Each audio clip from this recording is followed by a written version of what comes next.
moment Elara Voss signed her name on the bottom of that contract, she told herself it was the smartest decision she had ever made in her life. She was 26 years old, sitting in a lawyer's office that smelled of old wood and expensive cologne, and she kept her hand very steady as the pen moved across the paper. Her father was in a hospital bed 4 floors above the city, breathing through a machine that cost more per day than she earned in a week. The numbers had stopped making sense 3 months ago. The debt had a shape to it now, something heavy and solid that sat on her chest every morning when she opened her eyes. Duke Adrian Hartwell sat across the table from her. He was 31 with dark hair that was always slightly too neat and eyes the color of deep water in winter. He did not look at her when she signed. He was reading something on his phone, his expression calm and completely unreadable, as though this were a meeting about property tax rather than a marriage. His lawyer, a thin man named Gerald Porter, slid the second copy across and pointed to the line without speaking. Elara signed that one too. The arrangement was simple. She would become the Duchess of Hartwell for a period of 3 years. She would attend public functions beside Adrian. She would live in the Hartwell estate in the west side of the city. She would not speak to the press without prior approval from Gerald. In exchange, all of her father's medical debts would be cleared. A monthly allowance would be deposited into her account. And on the day the 3 years ended, the marriage would dissolve with the same quiet efficiency with which it had been created. There was a clause. She had read it 4 times before she came to the office. It was written in careful legal language that essentially said, at the conclusion of the agreement, neither party shall make financial or personal claims against the other. Both parties will part ways without dispute. Both parties will part ways without dispute. She had underlined that sentence in her apartment the night before, sitting on the floor with a red pen, telling herself it was a good thing, a clean thing. The kind of agreement that protected everyone and left no room for confusion or hurt feelings, or the sort of mess that real marriages turned into. She was very good at telling herself things. The truth, which she kept folded up in the back of her mind like a letter she was not ready to read, was that she had no other options. Her father's name was Henry Voss, and he had spent 40 years building a small but honest carpentry business on the south side of the city. He had built furniture for people who could not afford the expensive shops. He had hired young men who needed a chance. He had given away more than he kept. And then his heart had decided, quite without warning, to stop working properly one afternoon in October, and the cost of keeping it going had eaten through everything he had spent his life building. Elara had tried. She had worked 2 jobs for 7 months. She had sold everything in her apartment that was worth anything. She had gone to 3 banks and left each one with nothing but a polite letter of rejection. She had not slept a full night in so long that the tiredness had become part of her body, something she carried the way other people carried a handbag. And then her father's doctor, a kind woman named Dr. Claire Holt, had pulled her aside one morning and said very gently that Henry Voss would not survive another 3 months on the current level of care. That without a specific procedure that was not covered by the basic plan, his condition would deteriorate in ways that could not be reversed. Elara had walked out of the hospital that afternoon and stood on the pavement with the city moving around her, and felt something inside her go very quiet. It was her cousin Nina who first heard about the Hartwell situation. Nina worked in events management and knew everyone in every social circle in the city, and she had called Elara on a Tuesday evening with the kind of news that sounded impossible until you thought about it for exactly 30 seconds and realized it was the only thing that made sense. Duke Adrian Hartwell needed a wife, not a real one, a presentable one. The Hartwell family had been at the center of a scandal for the past 8 months, ever since his younger brother Oliver had made a series of decisions that had ended up in 3 separate newspapers and 2 tabloid magazines. The Hartwell name, which had been quietly respected for generations, was under a kind of public pressure that money alone could not fix. What was needed, according to the people who managed these things, was stability, a marriage. The image of a settled, serious man who had chosen a decent, ordinary woman and built a life with her. There was a law firm that handled such arrangements. They were very discreet. They had done it before. Nina had given Elara the number with the tone of someone handing over something fragile. Elara had stared at it for 2 days. Then she had called. The first meeting with Gerald Porter had been purely informational. He had explained the terms in the same flat voice one might use to describe a property lease. Elara had asked 3 questions. Gerald had answered all of them without blinking. She had gone home and sat in her kitchen until 2 in the morning, writing numbers on a notepad until the numbers told her what she already knew. She had called back the next morning. The meeting with Adrian himself had been brief, 15 minutes in the same office. He had stood when she entered, which she had not expected, and he had shaken her hand with a firm, dry grip and said it was good to meet her. She had said the same. They had looked at each other for a moment with the particular awkwardness of two people who are about to share a last name and have nothing to say to each other yet. He had one question, just one. He had asked her if she understood that this was a professional arrangement and that she should have no expectations beyond what was written in the agreement. She had looked at him steadily and said yes, she understood perfectly. He had nodded as though that settled something, and then Gerald had taken over with the paperwork. That was how it had started, not with flowers, not with a declaration of anything, but with a nod and a pen and two signatures on a document that would define the next 3 years of two strangers' lives. The wedding itself was small by any measure, but it could not be called private, because the whole point of it was visibility. 40 guests, a venue in the city's historic district, a dress that had been chosen for her by someone on the Hartwell team because it photographed well. Alara had stood at the front of the room in ivory silk and said the words she was asked to say, and Adrian had stood beside her in a dark suit and said his words with the same careful precision he seemed to apply to everything. There had been a photographer. The photographs had appeared in one glossy magazine and 2 newspapers. They looked good in the photographs. Anyone looking at them would have seen a handsome, composed couple beginning a life together. No one would have guessed that they had spoken fewer than 200 words to each other before the ceremony. The car that took them to the Hartwell estate afterward was quiet. Alara kept her hands in her lap and looked out the window at the city passing by. Adrian sat on the other side of the back seat, also looking out his window, his jacket perfectly pressed, his expression giving nothing away. They sat like that for 23 minutes and neither of them said a word, and it was not uncomfortable exactly.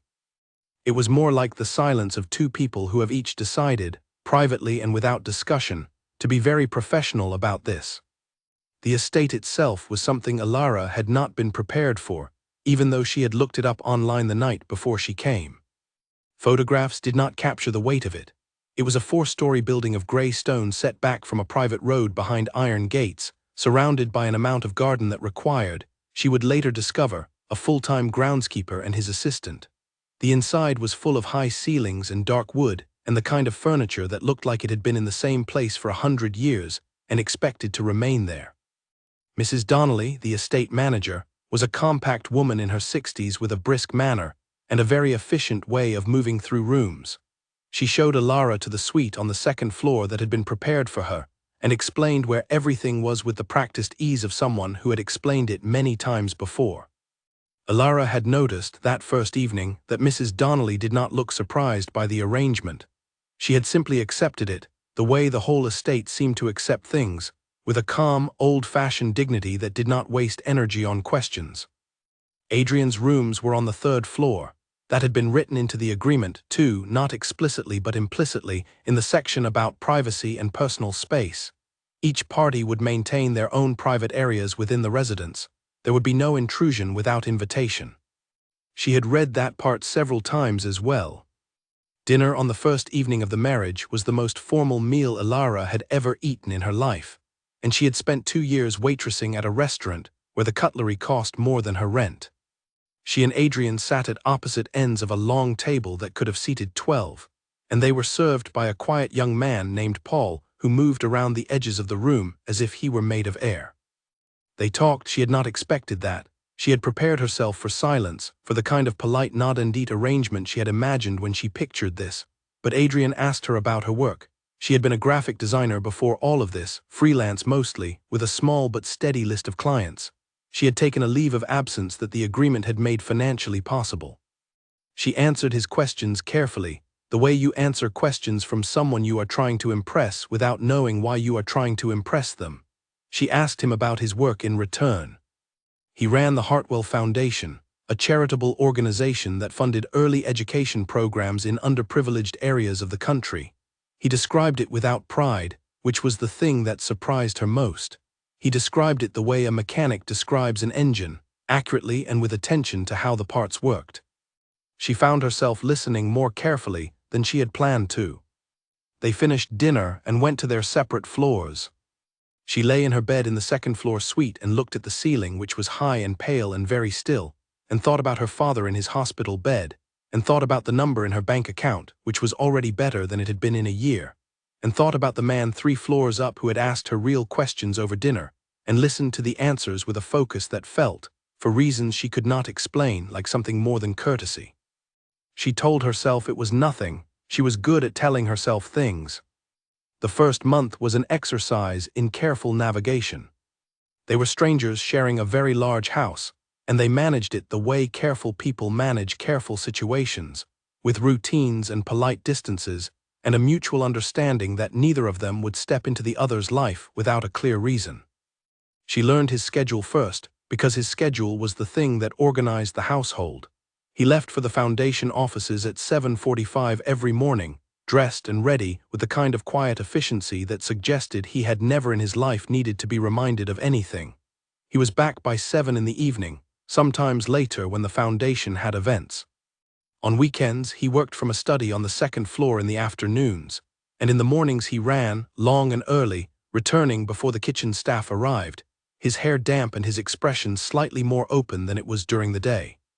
She watched none of this deliberately. She simply lived in the same building as another person and could not help noticing things. She noticed that he drank his coffee black and very hot, and that he had a habit of tilting his head slightly when he was reading something that interested him, and that he said thank you to Paul every evening without exception, always by name, always with the same quiet directness. She noticed that he never raised his voice. She noticed that when she came into a room, he looked up from whatever he was doing, not with annoyance, but with a kind of attentive pause, as though he was making room for her presence without needing to make a production of it. None of this was in the agreement, none of this was supposed to matter. Public appearances began in the 4th week, a charity gala for a children's hospital held in a ballroom in the city center. Ilara had worn a green dress chosen by the Hartwell team's events coordinator, a cheerful young woman named Fiona, who had also arranged for her hair and had briefed her on who would be there and what topics to avoid and which photographers to face. Standing in the entrance of the ballroom with Adrian's hand at the small of her back, feeling the soft pressure of it through the fabric of her dress, Ilara had understood for the first time what the arrangement actually looked like from the outside. It looked like a marriage. People had come over to speak to them with warm, genuine faces, men and women who kissed her cheek and shook his hand and said things like, "What a lovely couple, and we are so happy for you both." She had smiled and said the right things and laughed at the right moments and stood beside him with the ease of someone who had been doing this for years. She was a good actress. She had not known this about herself before. But what she had not expected, standing there in the ballroom with his hand still at her back and a glass of sparkling water in her hand, was that none of it felt entirely like acting. They drove home in the quiet car, and she took off her heels in the entrance hall because she had been standing for 4 hours and her feet ached, and she was holding them in one hand and about to say good night when he said, without looking at her, that she had done very well this evening. She had stopped walking and looked at him. He was standing with his jacket over one arm, his tie slightly loosened, and he was looking at her with an expression she had not seen on him before. It was not cold, it was not warm either. It was something in between, something careful. She had said thank you, and then she had gone upstairs. She had not told him that the evening had been, despite everything, one of the more interesting nights she had had in a very long time. She did not think that was information the agreement required her to share. The 2nd month arrived, and the 3rd and the 4th, and without either of them deciding anything or discussing anything or ever once stepping outside the very reasonable lines of the agreement, something shifted in the quality of the silence between them. It became less empty. Dinners went from 15 minutes to an hour. He began asking her opinion on things, not important things at first, whether a piece of communication for the foundation was written clearly, whether a color choice for the gala invitations looked right to her professional eye. She gave her opinions. He listened to them. Sometimes he used them. She began to look forward to 7 o'clock in the evening, in a way she noticed but refused to name. She visited her father every week. Henry Voss was improving, slowly, carefully, the way things improve when they are being properly cared for. He had more color in his face than he had had in 2 years. He could sit up. He had started complaining about the hospital food, which Dr. Holt said was an excellent sign. He had met Adrian once, briefly, in the hospital corridor. He had shaken the Duke's hand and looked at him with the quiet assessment of a man who has spent 40 years reading people and knows exactly what he is seeing. Afterward, Henry had taken Alara's hand and said nothing, just squeezed it once and looked out the window. She had not asked what he meant by it. She was not sure she was ready to know.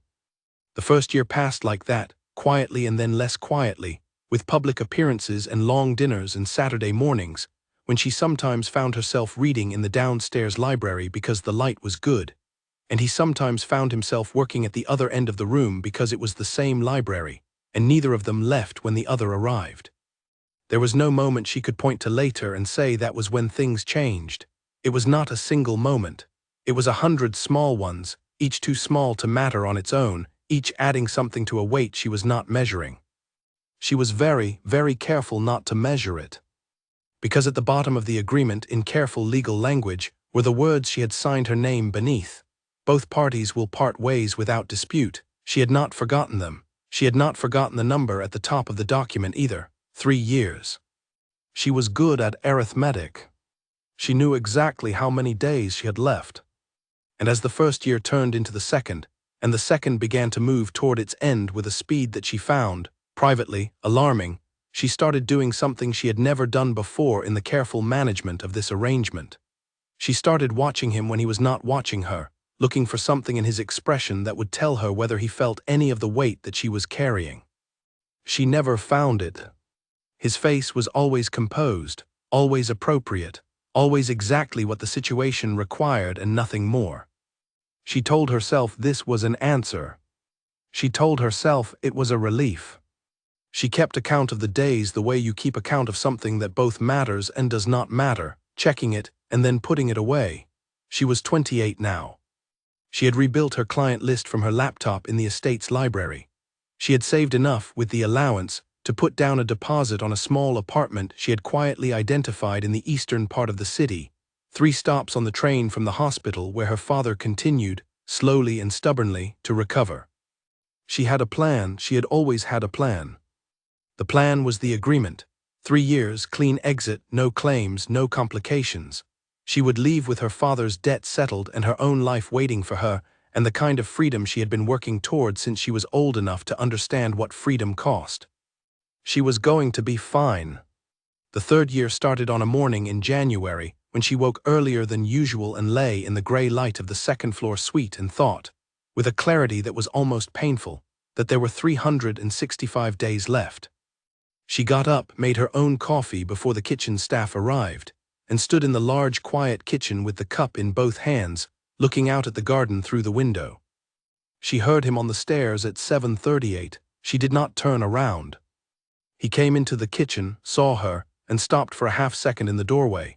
She could see his reflection faintly in the window glass. Then he moved to the coffee machine and began making his own cup without saying anything. They stood there together in the kitchen, in the quiet, for 4 minutes. Then he picked up his cup and said good morning, and she said good morning back, and he went to the door and then stopped. He said without turning around, "Is everything all right?" She said, "Yes, everything is fine." He waited a moment longer in a way that did not seem like impatience, and then he nodded and left. She stared into her coffee. 365 days. She was very, very good at this. The last ordinary morning did not announce itself. That was the thing about endings that nobody prepared you for. They did not arrive with fanfare or warning signs or the kind of obvious drama that would make it easy to brace yourself. They arrived looking exactly like all the other mornings that had come before them, quiet and gray, and completely indifferent to the fact that they were the last. Alara woke at 6:47. The light in the 2nd-floor suite was the particular pale gold of early autumn, the kind of light that had no warmth in it yet but would, by afternoon, turn the garden into something that looked almost painfully beautiful. She lay still for exactly 2 minutes, which was her habit, a small private discipline she had developed in the first weeks of living in this house when everything was unfamiliar, and she had needed 2 quiet minutes to remember where she was and why. She did not need that reminder anymore. That had stopped being necessary somewhere around the middle of the 2nd year. But she kept the 2 minutes anyway, because some habits survive the reasons that created them.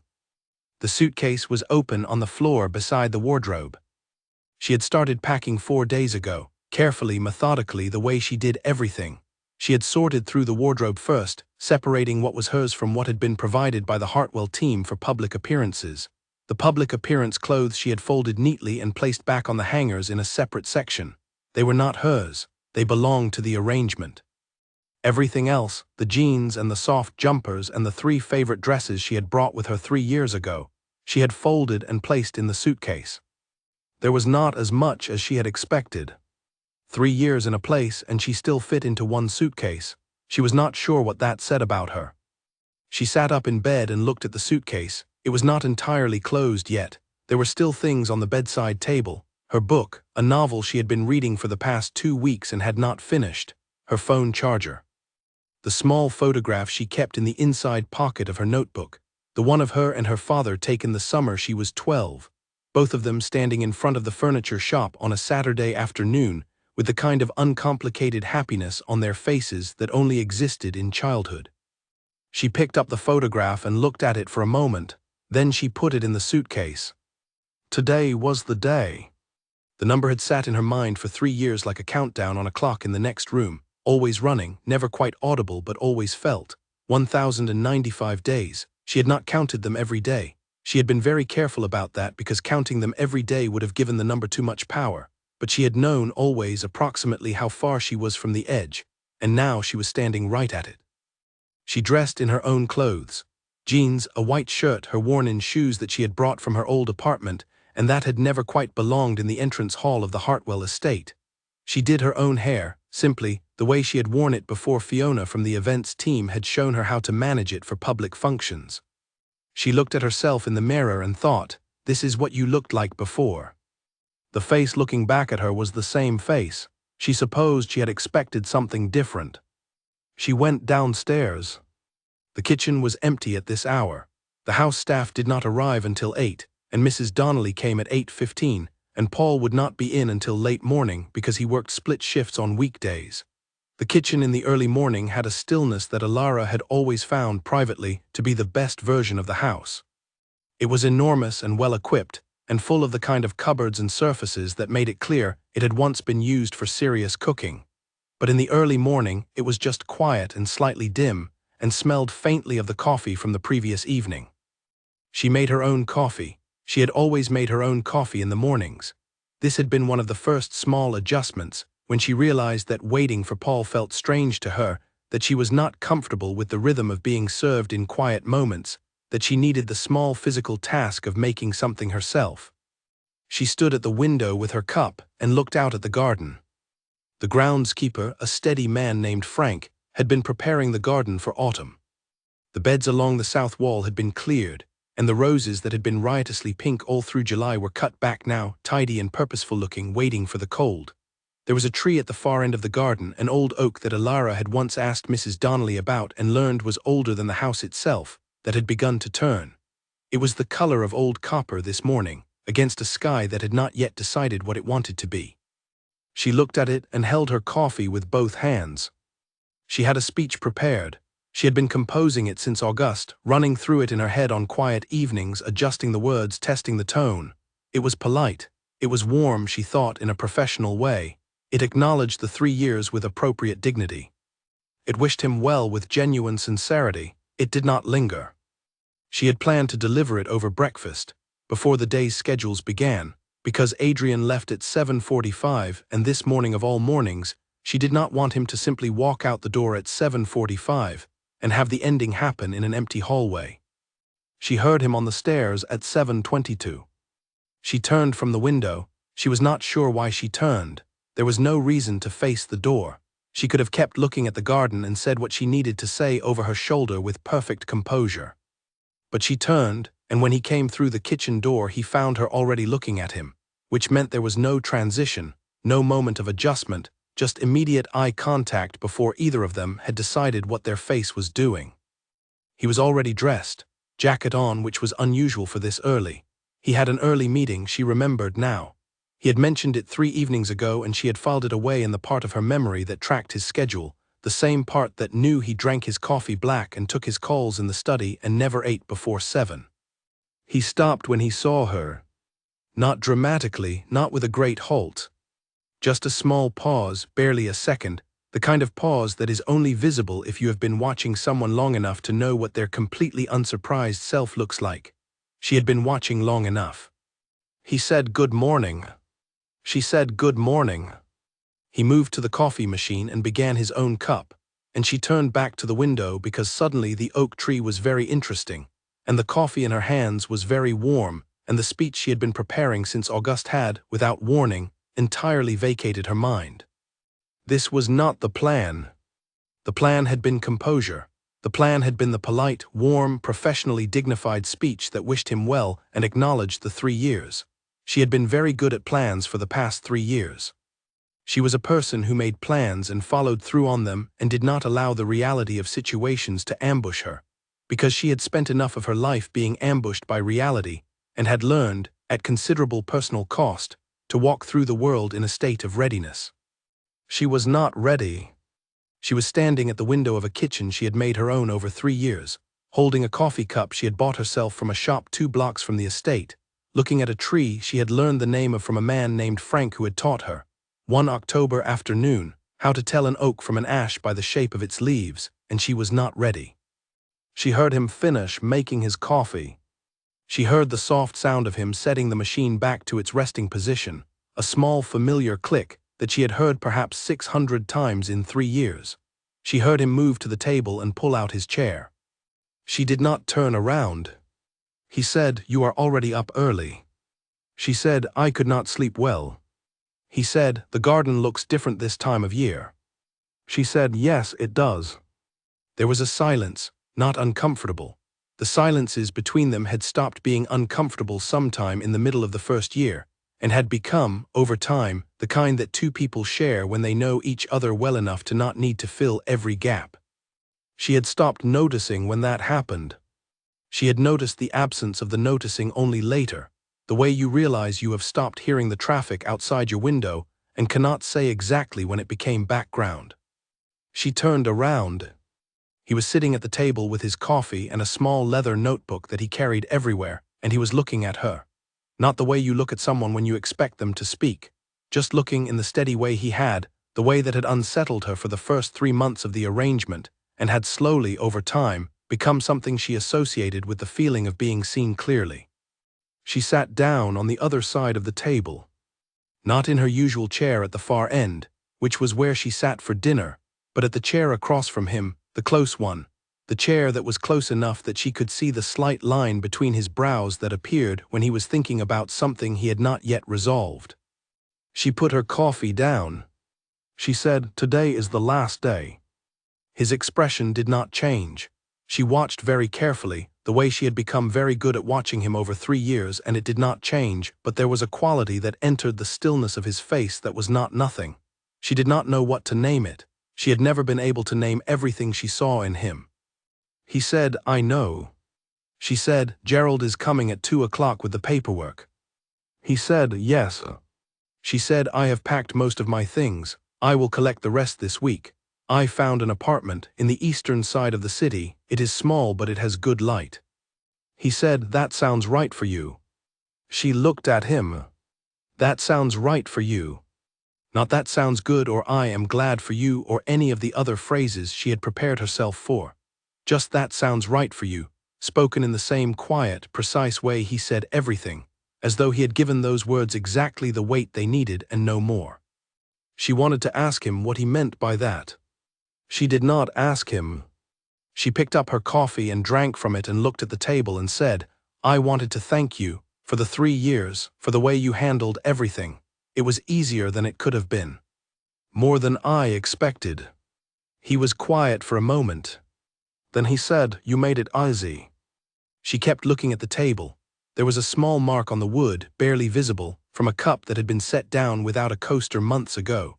She had watched it appear and had thought about mentioning it, and then had not, because it was a small imperfection in a very perfect surface, and she had come to find it privately reassuring. She said, "My father is well, the procedure worked. He started physiotherapy last month. Dr. Holt says he will be able to go home by Christmas. She heard him set down his cup, very gently. He said, I am glad he is a good man. She said, yes. Another silence. The kind that was full of something she could not name and was not going to try to name, because naming things gave them permanence, and this was a morning she had not permitted herself to give permanence. She stood up, she picked up her cup and carried it to the sink and rinsed it, because she always rinsed her own cup, and she stood at the sink for a moment with the water running over her hands and thought about all the mornings she had made coffee in this kitchen and looked out at that garden and heard his footsteps on the stairs. She turned off the water. She said, without turning around, I hope the meeting goes well this morning. He said, thank you. She picked up her cup from the draining board and dried it with the cloth that hung from the oven handle and put it back in the cupboard. She had a very specific place where she kept her cup, second shelf, left side, because she had moved it there in the 3rd month when she had realized she was going to be here long enough for it to have a specific place. She closed the cupboard. She heard the small sound of his chair on the floor. She said, still not turning around, you do not have to wait. The paperwork is not until 2, you should not be late for your meeting. He said, Ilara. She stopped. She had heard her name in his voice before, many times, over 3 years in many different contexts, in public and in private, in passing and in conversation. But there was something in the way he said it now that was different from all the other times, something she felt in her chest rather than heard with her ears, and she was not ready for it. She turned around. He was standing. He had his jacket on and his notebook in his hand and his coffee half finished on the table, and he was looking at her with the expression she had never been able to name, the one she had catalogued and turned over and filed away in the part of her mind that she did not open. He said, I hope the apartment has a good view. She looked at him for a long moment. Then she said, I made sure it does. He nodded once, he picked up his coffee, he drank the rest of it standing at the table. Then he set the cup down and picked up his phone from the counter and walked to the kitchen door. He paused in the doorway, as he sometimes did, for a reason she had never been able to determine. Then he said, without turning, take care of yourself. And then he was gone. She heard his footsteps in the hall. She heard the front door. She heard the sound of the car on the gravel drive disappearing in the direction of the gate. She stood in the kitchen in the quiet. Outside, the oak tree was exactly the color of old copper. The sky had decided, somewhere in the last few minutes, to be blue. She stood there for a long time, long enough for the house to stop holding the echo of his footsteps, long enough for the blue to deepen overhead, long enough to understand that she had said everything that was practical and necessary and professional, and that she had not said a single word of what was true. She went upstairs. She stood in the doorway of the 2nd-floor suite and looked at the suitcase on the floor. It was almost full. Just the things from the bedside table to go and the book she had not finished and the charger. She crossed the room and sat down on the edge of the bed. The photograph of her and her father was already in the suitcase. She could not see it, but she knew exactly which pocket it was in. She put her hands in her lap. She sat there on the edge of the bed in the room she had lived in for 3 years, in the house that had been her address for 1,095 days, and she counted the hours until 2 o'clock the way you count the hours until something you have scheduled and planned for and cannot stop, and she was very, very still. The morning light moved across the floor. She did not move with it. She had bought the test on a Wednesday. She knew it was a Wednesday because she had been on her way to the pharmacy to pick up a prescription for her father, a small errand she did every other week now that he was out of the hospital and living in the ground-floor flat on the south side that Nina had helped find, and she had walked past the family planning shelf the way she had walked past it many times before, and this time she had stopped. She had stood in the aisle for approximately 45 seconds, long enough to make a decision she had already, without fully acknowledging it, made 3 days before that. She had taken a box from the shelf. She had put it in her basket under the pharmacy bag and the packet of crackers she had picked up because her stomach had been unsettled all week, and crackers seemed to help. Crackers had been helping for 17 days. She had carried the box home in her bag and put it in the bathroom cabinet of the small apartment she had been living in for 3 weeks, behind the aspirin and the vitamins, and she had not looked at it again. She was very good at not looking at things. The apartment was on the fourth floor of a building in the eastern part of the city. It had large windows in the sitting room that caught the afternoon light in the way she had specifically chosen it for, and a kitchen that was a fraction of the size of the one she had spent 3 years in, and a bathroom that was clean and white and entirely her own. She had painted one wall of the sitting room yellow on the second day, standing on a step ladder with a roller and a sense of purpose that felt like defiance and relief at the same time.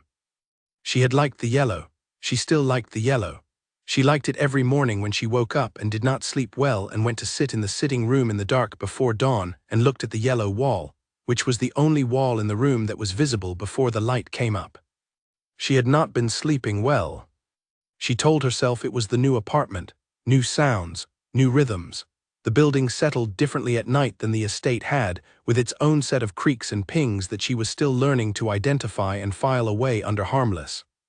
The street below was quieter than the estate's private road, but noisier in a different way, with the particular soundtrack of city living that she had grown up with and then spent 3 years without, and she was relearning it. She told herself it was adjustment. She did not open the cabinet behind the aspirin. In the first week she had rebuilt her working routine with the deliberate focus of someone who knows that routine is the best armor against thinking too much. She had emailed her clients. She had renegotiated 2 contracts that had lapsed during the arrangement years.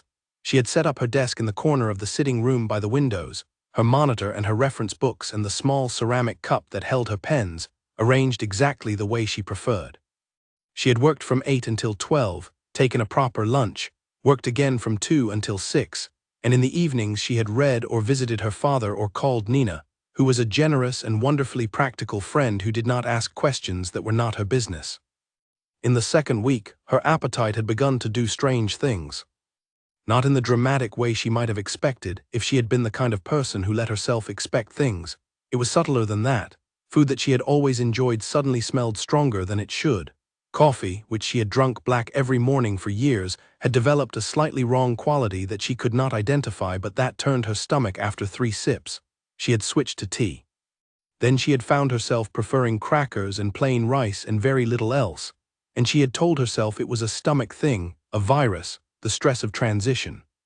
Crackers had been helping.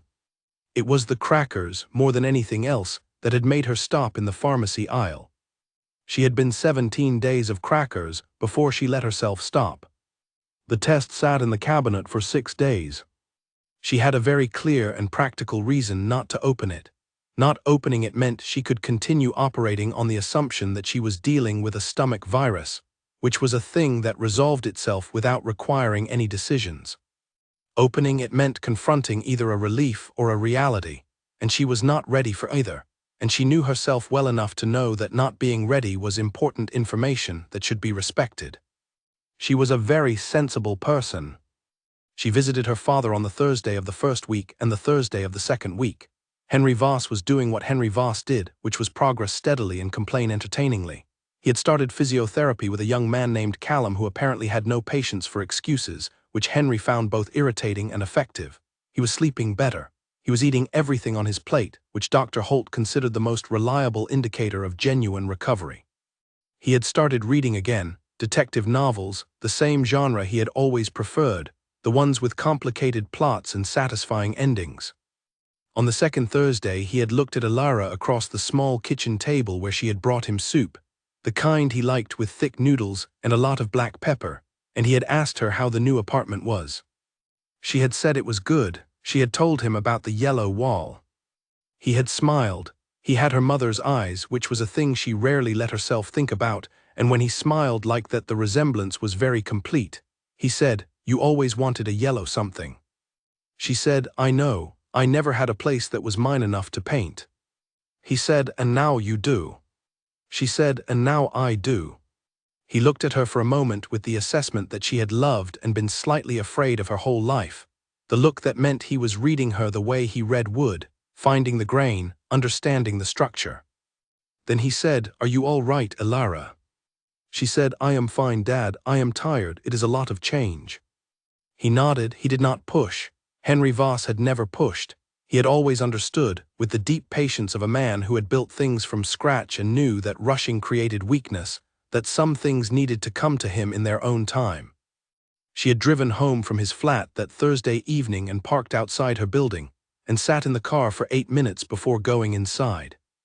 On the morning of the day the agreement expired, she had set her alarm for 6:15 because she wanted to be dressed and composed before the day developed its own momentum. She had made tea. She had stood at her kitchen window and looked at the street below, where a bakery was already beginning its morning preparations, the staff arriving in ones and twos, the lights coming on in stages. She had thought about the cabinet. She had gone to the bathroom. She had opened the cabinet. The box was still there behind the aspirin exactly where she had left it. She held it in her hands for a moment and looked at it. It was a perfectly ordinary object. Millions of people had held one exactly like it. There was nothing to be afraid of. It was just a small piece of information. She had done what the instructions said. She had waited. She had not prayed, because she was not entirely sure what she was praying for, and praying for the wrong thing felt worse than not praying at all. 2 lines. She had read the result 3 times with the careful attention of someone who was aware that stress could affect perception and wanted to be absolutely certain of the data before drawing any conclusions. She had set the test down on the edge of the sink. She had picked it up again. She had read it again. 2 lines. She had sat down on the floor. The bathroom floor was cold. She had not put down a bath mat yet because she had been going to buy one and had not gotten around to it. And so she sat on the white tile with the test in her hand and felt the cold move up through the floor and into her bones. And she looked at the wall in front of her, which was also white, and she breathed. In, out, in, out. The numbers arranged themselves in her head with the same automatic precision they always had. She was 9 weeks along, approximately. She worked it backward the way you work backward from any figure to its origin, locating the starting point with the relentless logic of a person whose mind did not allow comfortable vagueness. There was no vagueness to locate. There was no ambiguity to hide behind. The child was Adrian's. She sat on the bathroom floor and looked at this fact the way you look at a very large piece of furniture that has been moved into a room with no clear place for it. It was there. It was real. It was going to require a rearrangement of everything in the room. She thought about the suitcase. Not the one she had left at the estate 3 weeks ago, but the suitcase she had imagined for 3 years, the metaphorical suitcase of her plan, the clean departure, the quiet dissolution, both parties part ways without dispute. She had packed that suitcase very carefully over 1,095 days. She had been extremely organized about it. 2 lines. She sat on the floor for a long time, longer than she had expected. The cold came further up through the tile, and she did not move because moving required a decision about where to move to, and she was not ready to make that decision yet. She thought about Adrian in the kitchen that morning, the way he had said her name, the way he had said "that sounds right for you," the way he had stood in the doorway for a moment too long before he left. She thought about the look on his face at 7:30 in the morning, the one she had filed away under the category of things she could not name. She thought about Gerald Porter coming to the estate at 2 o'clock with the paperwork. She thought about the 4th page, the one that had not been signed yet. And she thought about something else. Something that had lived in the very back of her mind for 2 years. The thing she had been most careful not to think about directly. The thing she had approached only sideways and only in the earliest hours of the morning, and only in the most private part of herself that she had maintained as a separate, sealed territory. She thought about what it would have meant to stay. Not because of 2 lines on a test, not for any practical reason. She thought about what it would have meant to want to stay simply for itself, without the test, without the calculation, without the numbers. She thought about it for approximately 4 seconds. Then she put it away. She stood up. Her legs were stiff from the cold floor, and she steadied herself on the edge of the sink and looked at herself in the mirror. The woman looking back at her had clear eyes and a straight spine, and the kind of expression that comes from having made a great number of difficult decisions and having survived all of them. She wrapped the test in a piece of tissue and placed it at the bottom of the bathroom bin. She went to the kitchen and made more tea and stood at the window and watched the bakery below complete its morning preparations, and she thought, in a very organized way, about what came next. She had options. She always had options. She was a person who created options for herself, because she had learned very early that the people who ran out of options were the people who had not built enough of them. She thought through each one. She did not flinch from any of them. She applied the same careful, unsentimental logic she applied to everything, and she looked at each possibility the way she looked at a brief from a client, clearly and without attachment. By the time the kettle boiled for the second time, she had thought through all of them. She stood at the window and drank her tea and looked at the street, and did not feel any of them was right. Which was information too, she supposed. She thought about Gerald at 2 o'clock. She thought about the 4th page. She thought about her father's face when he said, "And now you do," smiling with her mother's eyes in the kitchen with the detective novel on the table, and the black pepper soup she had brought him. She thought about the tree in the estate garden that she would never see turn to spring again. She thought about a kitchen with no yellow wall. She put her cup down. She went to get dressed. In the hallway of the apartment, between the door and the sitting room, there was a suitcase. The actual one, her actual suitcase from 3 weeks ago. She had not fully unpacked it. She had taken out what she needed and left the rest, and it sat there in the hallway like something that was not quite sure it had arrived. She looked at it as she passed. Then she went to her desk in the sitting room and sat down and opened her laptop, and did 3 hours of work with the concentrated precision of someone who is using their mind as a tool to keep a quieter part of themselves from speaking. At 12:53, she saved her files and closed the laptop and sat for a moment with her hands flat on the desk. At 12:55, she stood up. She was not going to tell him today. She was not ready to tell him today. She needed more time and more quiet and more of the private rearranging that happened in the back of her mind when she gave it space. But she also understood, with the clarity that came from sitting on cold bathroom tiles for a very long time, that she was carrying something that belonged, in some portion, to someone else. And that disappearing with it, cleanly and quietly and without dispute, was a different kind of wrong than the one she had been trying to avoid. She was not ready. She was also not going to do nothing. Those two things sat beside each other all afternoon like uncomfortable neighbors who had not yet decided how to coexist. She would figure it out. She always figured it out. She sat in the yellow-walled sitting room with her tea and the sound of the street below, and the suitcase still in the hallway and 2 lines, and the echo of a voice saying Alara in a kitchen she had already left, and she thought. And thought. And thought. Gerald Porter arrived at the Hartwell estate at 1:58 in the afternoon. Alara was not there. She was sitting in the eastern apartment with her 3rd cup of tea that day and her laptop closed, and the cursor on her phone blinking at the end of a message thread she had opened, and then put face down on the sofa cushion beside her. She was there, and she knew Gerald was at the estate, and she knew that the paperwork was being signed, and she did not go. This was not the plan. The plan had been to attend. She had dressed for it that morning. She had put on the gray trousers and the navy jacket, the clothes of a professional wardrobe, appropriate for the end of a professional arrangement. She had looked at herself in the mirror and thought, this is the right outfit for this. Then she had sat on the sofa and not moved for 4 hours. At 3:41, her phone buzzed. It was a message from Gerald Porter, very brief. The document has been signed. You will receive your copy by courier tomorrow morning. Please review and keep for your records. If you have any questions, please do not hesitate to contact the office. She read it twice. She put the phone face down again. The document had been signed. 3 years, 1,095 days. 2 strangers and a clause, and both parties will part ways without dispute.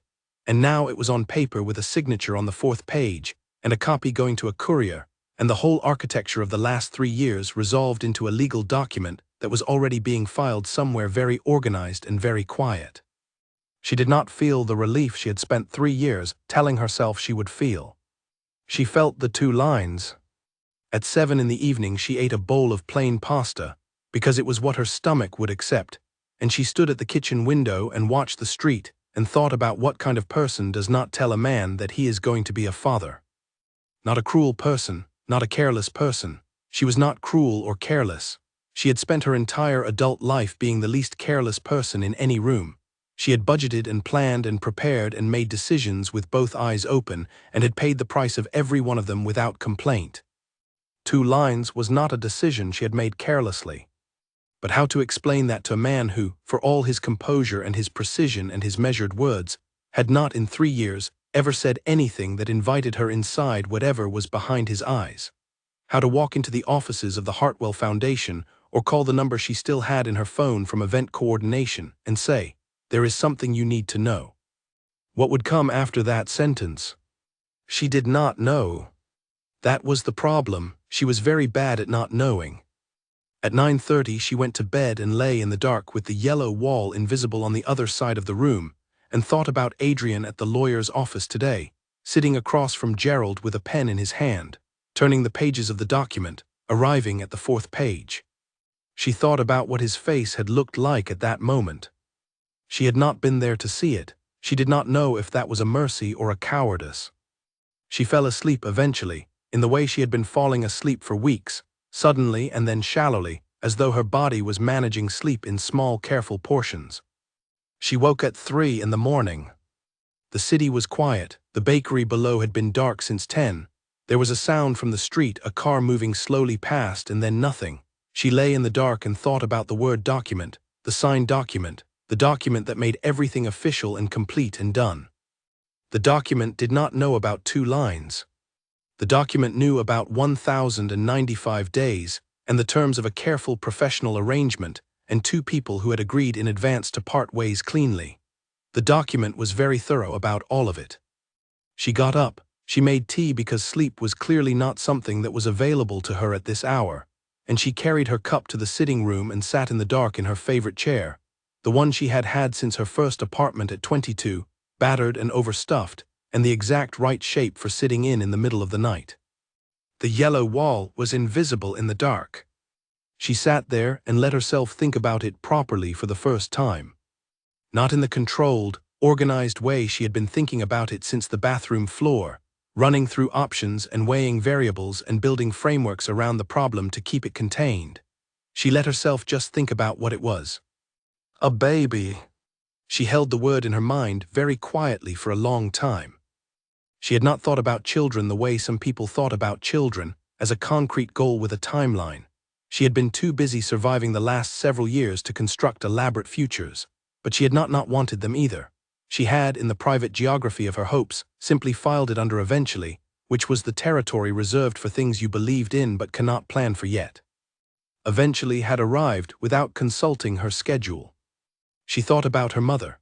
She did not think about her mother often, because her mother had left when Alara was 9, and the leaving had not been explained in any terms a 9-year-old could use, and 40 years of her father's quiet persistence had taught her that some explanations never arrive, and you build your life around the absence of them.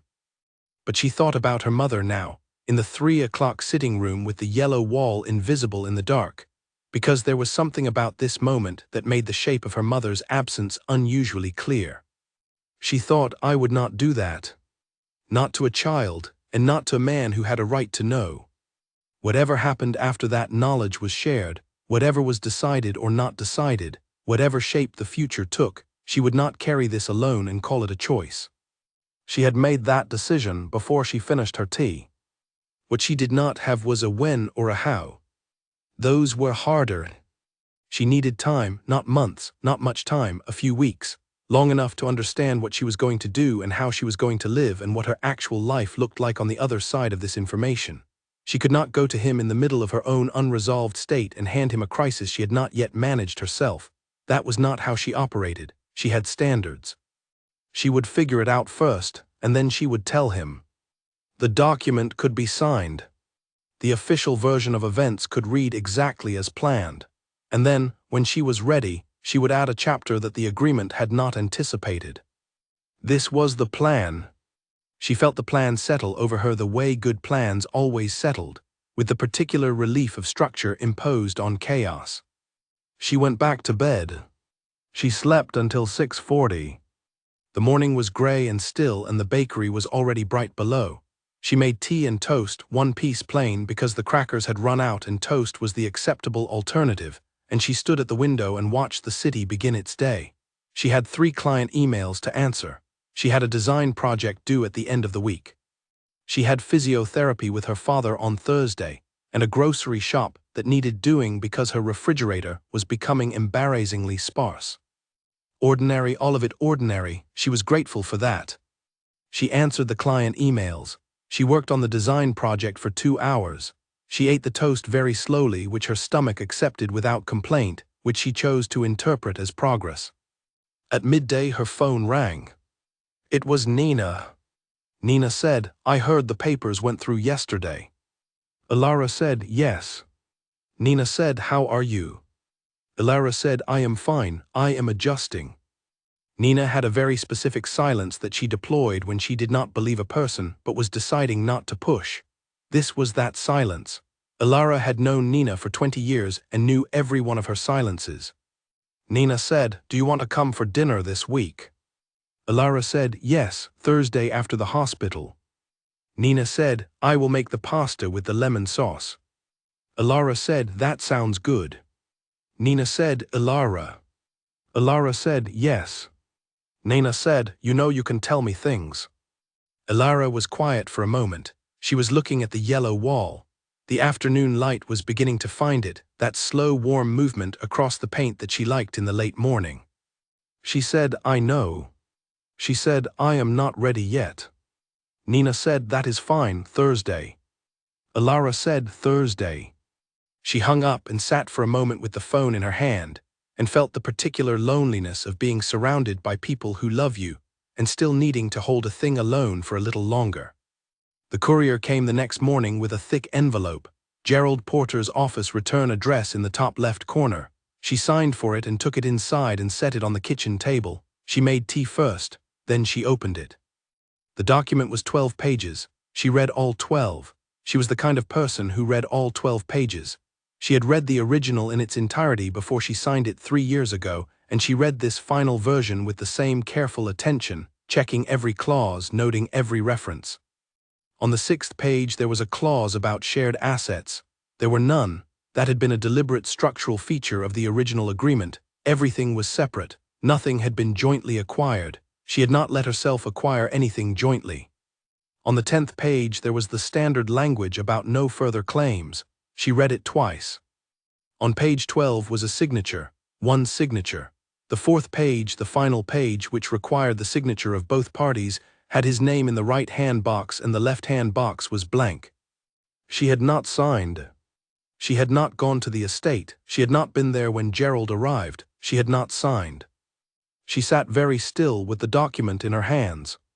She had assumed when she received the message from Gerald saying the document had been signed, that it had been signed by both of them. She had not known because she had not asked, because she had been sitting in her apartment not moving. She turned back to page 12 and looked at the blank space on the left side. Her name was printed beneath it. Ilara Hartwell, typed in the same careful font as everything else in the document, the blank line waiting above it. She set the document down on the table. She put both hands flat on the table beside it and breathed. The unsigned document sat there in the autumn light with its 12 careful pages, and the blank line above her printed name and a signature that was not hers, and she thought about what it meant that she had not gone. She thought about what it meant that the space was still blank. She thought about whether the difference between a blank line and a signed one was anything more than the physical act of holding a pen. She thought about 2 lines. She picked up her phone. She did not call Gerald. She put the phone face down again. Outside, the street continued with its ordinary life. The bakery below had a short queue at this hour, people in coats getting things before work. She could see them from the window, small and busy, and entirely absorbed in the ordinary mechanics of their morning. She looked at the document. She left it on the table, unsigned. She went to work. She worked for 4 hours with a concentration that she had always been proud of, the ability to narrow her entire attention to the task in front of her and exclude everything peripheral. It had always served her well. She had always been able to do it. It served her reasonably well today. The design project moved forward. She hit her deadline with 2 hours to spare. At 5 in the afternoon, she saved everything and pushed back from the desk, and sat with her hands in her lap, and looked at the document still on the kitchen table. She thought about the man who had signed the right-hand box. She thought about what it had cost him, that signature, whether it had cost him anything. She thought about good morning in the kitchen. That sounds right for you, take care of yourself. She thought about 3 years of dinners and public appearances, and a library they had shared without ever discussing it. She thought about a man who said thank you to his housekeeper every evening by name without exception. She thought about a man who had asked her once, over a dinner that had lasted 2 hours, what she thought made a design true, and had listened to her answer with the quality of attention that she had spent years looking for in every room she had ever been in and found almost nowhere. She went to the kitchen. She got herself a glass of water. She stood at the kitchen window and drank it and thought about the blank line on the 12th page. She thought about it for a very long time. Then she went and got a pen. She sat down at the table. She picked up the pen. She put it down again. She sat there with the unsigned document, and the pen, and the glass of water, and the yellow wall in the next room, and the suitcase still in the hallway, and 2 lines. And she tried to be very honest with herself about what she was doing and why. The honest answer was, she did not know. She had thought she knew. She had always thought she knew. She had operated for 30 years on the certainty that she knew her own mind and her own reasons and her own plan, and she had been right, largely. She had been right often enough that she had confused her track record with infallibility. 2 lines. 1 blank line. She picked up the pen. She did not sign the document. She put the pen down again. She gathered the papers together and put them back in the envelope, and closed the flap, and set the envelope on the counter beside the kettle, where she would see it every morning. She went and sat on the sofa. She was not ready. She was also running out of time. Outside, the street continued.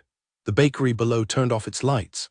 The evening settled over the city the way it always did, gradually and then completely, and Alara sat in the growing dark of her apartment with her hands in her lap, and the document on the counter and 2 lines and a blank line, and all the days of the last 3 years accumulating around her like things she had packed very carefully and could not quite put down. The yellow wall needed a second coat. Alara had not noticed this for the first 3 weeks because she had been too busy rebuilding her working life, and managing her mornings, and learning the particular acoustic properties of a 4th-floor flat whose pipes knocked at irregular intervals. But she noticed it now on the morning of the 22nd day, standing in the sitting room with her tea and the early light coming through the large windows, that the yellow was slightly uneven in the left corner where the roller had not quite reached. A thin band where the original white showed through, barely visible unless you were standing at precisely the right angle. She had stood at precisely the right angle. She went to get her coat. She had a hardware shop 3 streets away. She needed more yellow. This was a very practical problem, and she was glad to have it. She had developed over the past 3 weeks a careful catalogue of practical problems to attend to. The apartment needed a bath mat. The kitchen required a better set of knives. The desk in the sitting room was angled wrong for the afternoon light and needed to be moved 6 inches to the right. Her client list needed 2 more additions before she would feel the income was stable. Her father needed a visit every Thursday, and the physiotherapy updates filed in the folder she kept specifically for his medical records. Practical problems were manageable. The document was still on the counter beside the kettle. She had not signed it. She had also not told anyone she had not signed it. She was not sure what she was waiting for. She had told herself, on the evening she decided not to sign it, that she was waiting to be ready. But readiness was beginning to feel like a location she kept moving the coordinates of, always just ahead of her current position, always requiring 1 more day of adjustment. She was 12 weeks along. She had done the arithmetic. She had done it carefully and repeatedly because she was a careful and repeated person, and the answer was always 12 weeks, which was the end of the first trimester, which meant there was a certain window of time and it was narrowing. She bought the yellow paint, she bought a new bath mat, she bought good knives. She painted the corner of the sitting room on a Saturday morning with the careful attention of someone who finds precision in small tasks settling. The yellow was a slightly deeper shade than the first coat, because she had not written down the exact name, but when it dried it looked warm and real and intentional, and she stood back and looked at it with the satisfaction of a person who has fixed a thing that needed fixing. Then she washed the roller and cleaned the tray, and stood at the kitchen counter with her hands damp from rinsing, and looked at the envelope beside the kettle. She picked it up. She took it to the sitting room and sat in her chair, the worn one, and opened it again to page 12. The blank line. Her name printed beneath it. She had a pen in her hand. A good one, the same pen she used for client contracts, reliable and smooth, and the kind that made your signature look like something. She held the pen. She thought about what Nina had said on Thursday over the pasta with lemon sauce. Nina had not asked directly. Nina was strategic. Nina had talked about her own life, her work, the events company, a wedding she had organized last month for two people who had met through a contract of a different kind, an arrangement made by their families, old-fashioned in a way that nobody discussed at the wedding itself. She had said they seemed genuinely happy. You could see it. It was strange that something that started so organized could look so real by the end of it. Ilara had eaten her pasta. Nina had looked at her over the table with her warm, knowing eyes and said nothing else. Ilara had not told her about the 12 weeks. She was not ready to tell anyone about the 12 weeks.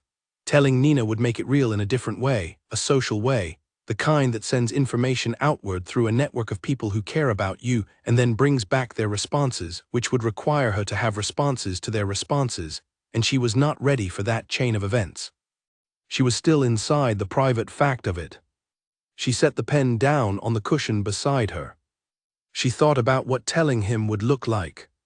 She had been building this picture in parts for 3 weeks, the way you build something structural, placing one element and then checking that it is steady before placing the next. She had the setting, a public place she had decided because a public place created a natural boundary for a conversation that needed boundaries.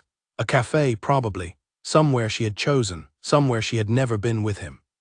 She had the words, not a speech because she had tried a speech for the goodbye and the speech had abandoned her entirely when she needed it, just a sentence. One sentence, clear and plain and neither soft nor harsh. She was 12 weeks pregnant. The child is yours. She would say the rest in response to whatever came next. What she had not been able to build was the face he would make. She had spent 3 years learning his face. She knew it better than she had known anyone's face since her father's. She could read the slight tension at the corner of his eye that meant he was thinking hard about something, and the particular stillness of his expression when he was listening very carefully, and the almost imperceptible softening that happened when something genuinely amused him, which was rare and always worth watching. But she had no data for this. This was a face she had never seen. This was a moment that existed outside the agreement, outside the 3 years, outside every context they had shared, and she could not predict it with any of the knowledge she had accumulated. That was the thing that kept the pen on the cushion. Not fear of his reaction. She had faced enough difficult things to not be paralyzed by the possibility of a difficult response.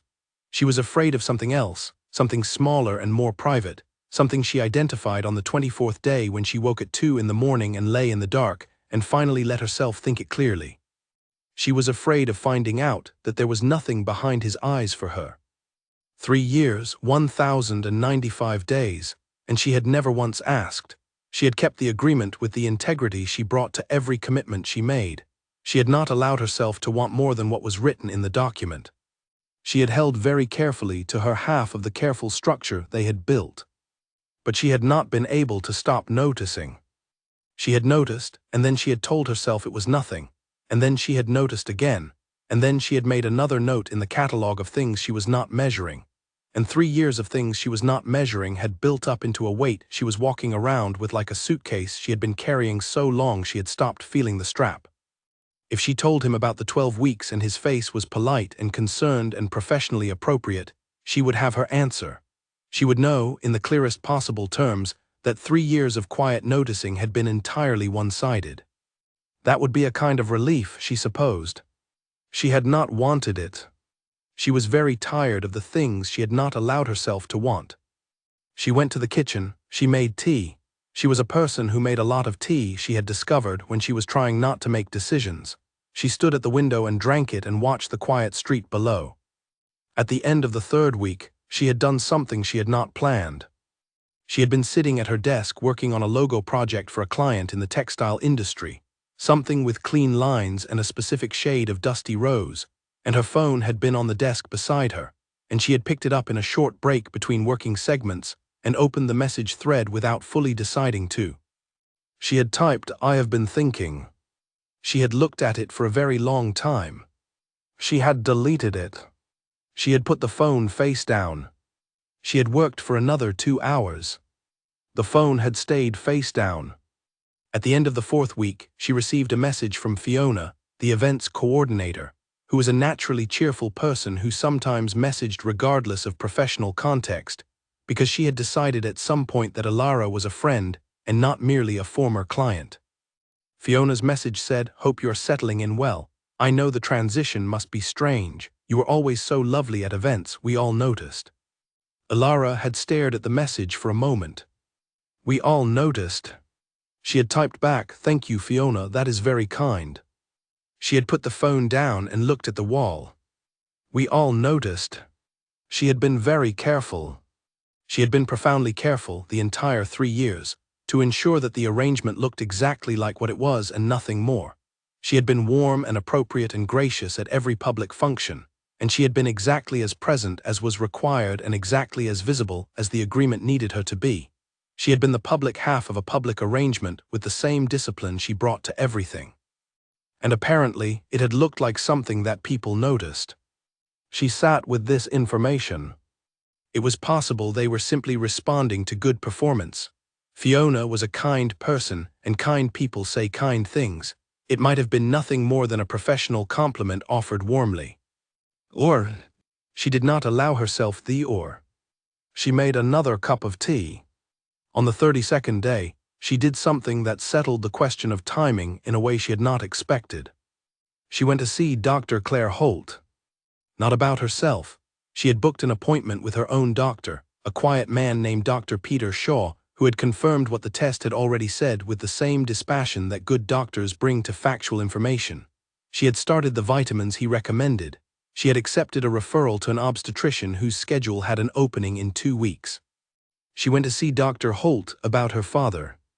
They sat in the small office adjacent to the physiotherapy suite, and Dr. Holt, who was a woman who communicated clearly and without unnecessary softening, told Alara that Henry Voss's progress was better than projected. That the physio was working, that she expected him to be discharged to home care within 6 weeks. Alara said, "That is the best news I have had in a very long time." Dr. Holt smiled. She said, "He is a stubborn man in the most useful way." Alara said, "Yes." Dr. Holt looked at her for a moment, not clinically. The way a person looks at another person when they are paying attention to something beyond the professional transaction. She said, "How are you, Alara? I mean that as a genuine question." Alara looked at her hands in her lap. She said, "I am managing." Dr. Holt said, "That is not quite the same as all right." Alara was quiet for a moment. Then she said, "No, it is not." She did not say anything else, and Dr. Holt did not push, which was why Alara had always respected her. She said, "When you are ready to talk about whatever it is, I hope you have good people around you." Alara said, "I do." She left the hospital and walked to her car and sat in it and thought about having good people around her, and what having good people around you required of you in return. It required honesty. It required not protecting people from information that was theirs to have. It required understanding that carrying everything yourself was not a form of strength. It was just a habit you had built during the years when there was no one else to carry it with you, and habits outlive the circumstances that created them. She sat in the car for 6 minutes. Then she drove home. She went directly to the sitting room. She sat in her chair. She picked up her phone. She looked at the message thread that was still open, still with the typed and deleted and not sent message, still sitting at the last conversation they had had, which was a brief exchange about an event logistics question 3 weeks before the end of the agreement, purely practical, 3 messages each, nothing personal. She looked at the thread for a long time. Her father was going to be home by Christmas. He was doing the best he had done in years. His debt was cleared. He was being looked after. He was safe. Everything she had entered the agreement to achieve had been achieved. The agreement had done what she had signed it to do. And she was sitting in an apartment with a yellow wall with a document on the counter that she had not signed, and 12 weeks of information that she was carrying alone, and a phone in her hand, and a message thread open. She thought about what it meant to be honest. She thought about what it meant to be fair. She typed, "We need to talk." She looked at it. She sent it. She put the phone down on the cushion beside her. She picked up the pen that was still there, the good one, the one she used for client contracts. She got up and went to the kitchen counter. She opened the envelope. She turned to page 12. She signed her name on the blank line. She put the document back in the envelope. She left it on the counter. She went back to the sitting room and sat down and looked at the yellow wall and the good light coming through the large windows. Her phone was silent on the cushion. She waited. It was Nina who saw the photograph first. She sent it to Ilara at 11:47 on a Tuesday evening with a message that said simply, "Have you seen this?" Ilara had been in bed. She was not sleeping. She had stopped expecting sleep to arrive before midnight, but she had been lying in the dark in a state she could most accurately describe as enforced rest, eyes closed, body still, mind occupied with the particular low hum of thoughts she was managing but not quite resolving. She had picked up the phone from the bedside table when it buzzed, intending to read the message and put it back down and continue the enforced rest. She read the message. She opened the link. The photograph had been taken at the Alderton Foundation Gala, which had been held on Saturday evening at the Meridian Hotel in the city center. It was a significant annual event, the kind that filled 3 columns in the Monday Society pages and generated a week's worth of comment online. She knew the event. She had attended it twice, once in the first year and once in the second, standing beside Adrian in the entrance of the Meridian's ballroom with the professional warmth she had learned to wear at these occasions, smiling at people who said what a lovely couple and meaning it to be kind. The photograph showed the entrance of the Meridian's ballroom. It showed Adrian. He was in a dark evening suit, the navy one she recognized, the one that fit him well enough to be worth photographing even from across a crowded room.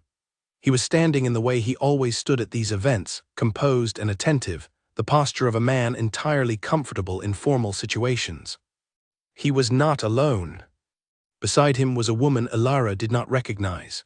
She was tall and fair and dressed in something the color of deep water, and she was laughing at something, the kind of genuine full laugh that is very difficult to perform convincingly, and her hand was on his arm, not holding it exactly but resting there with the ease of someone who has touched that arm before. He was looking at her when the photograph was taken, not at the camera, not at the room, at her. The caption beneath the photograph read, "Duke Hartwell and Miss Victoria Lane at the Alderton Gala, a new chapter." Ilara read the caption. She read it again. Victoria Lane. She identified her within 30 seconds of searching, because she was a person who processed information rapidly when it mattered.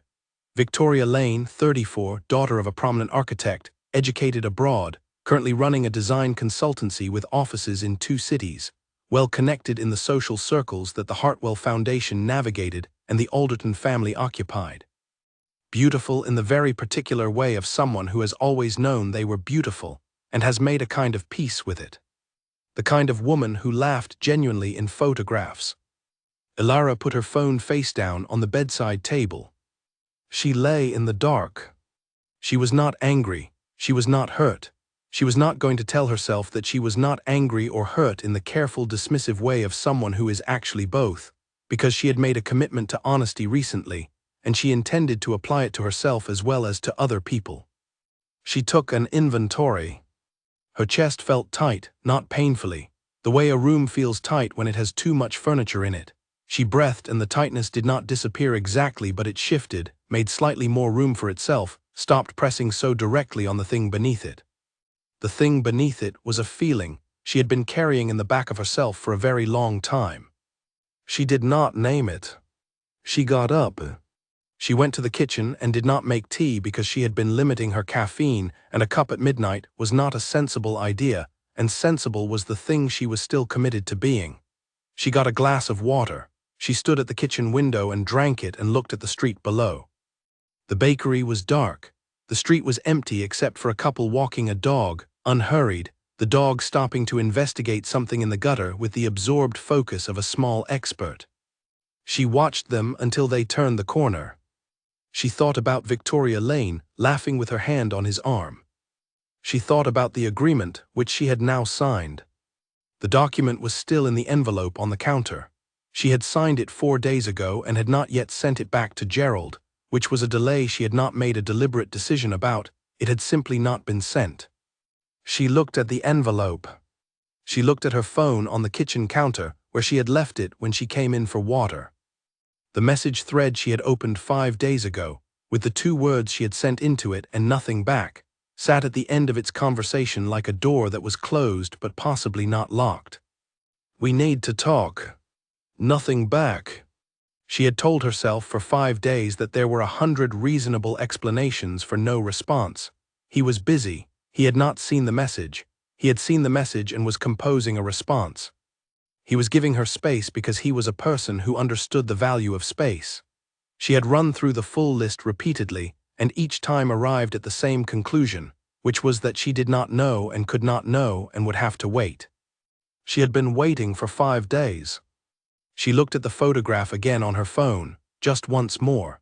She looked at it the way you look at something to confirm that it is what you think it is, not to look for something you might have missed, just to establish the plain fact of it. Victoria Lane's hand on his arm. His eyes on her face. A new chapter. Ilara set down the glass of water very carefully on the counter. She picked up her phone. She opened the message thread. He had not responded to "We need to talk." The 2 words sat there at the bottom of the thread, delivered, read, receipt confirmed, nothing beneath them. She stared at the thread for a long moment. And then, without the planning she usually applied to significant actions, without the 2 minutes of organized thought and the consideration of options and the assessment of likely outcomes, she did something that was not like her at all. She opened a fresh message. She typed, "I know you have moved on and I understand that, and it is not my business to have an opinion about it. What I need to say to you is separate from all of that. It is about something that is yours to know.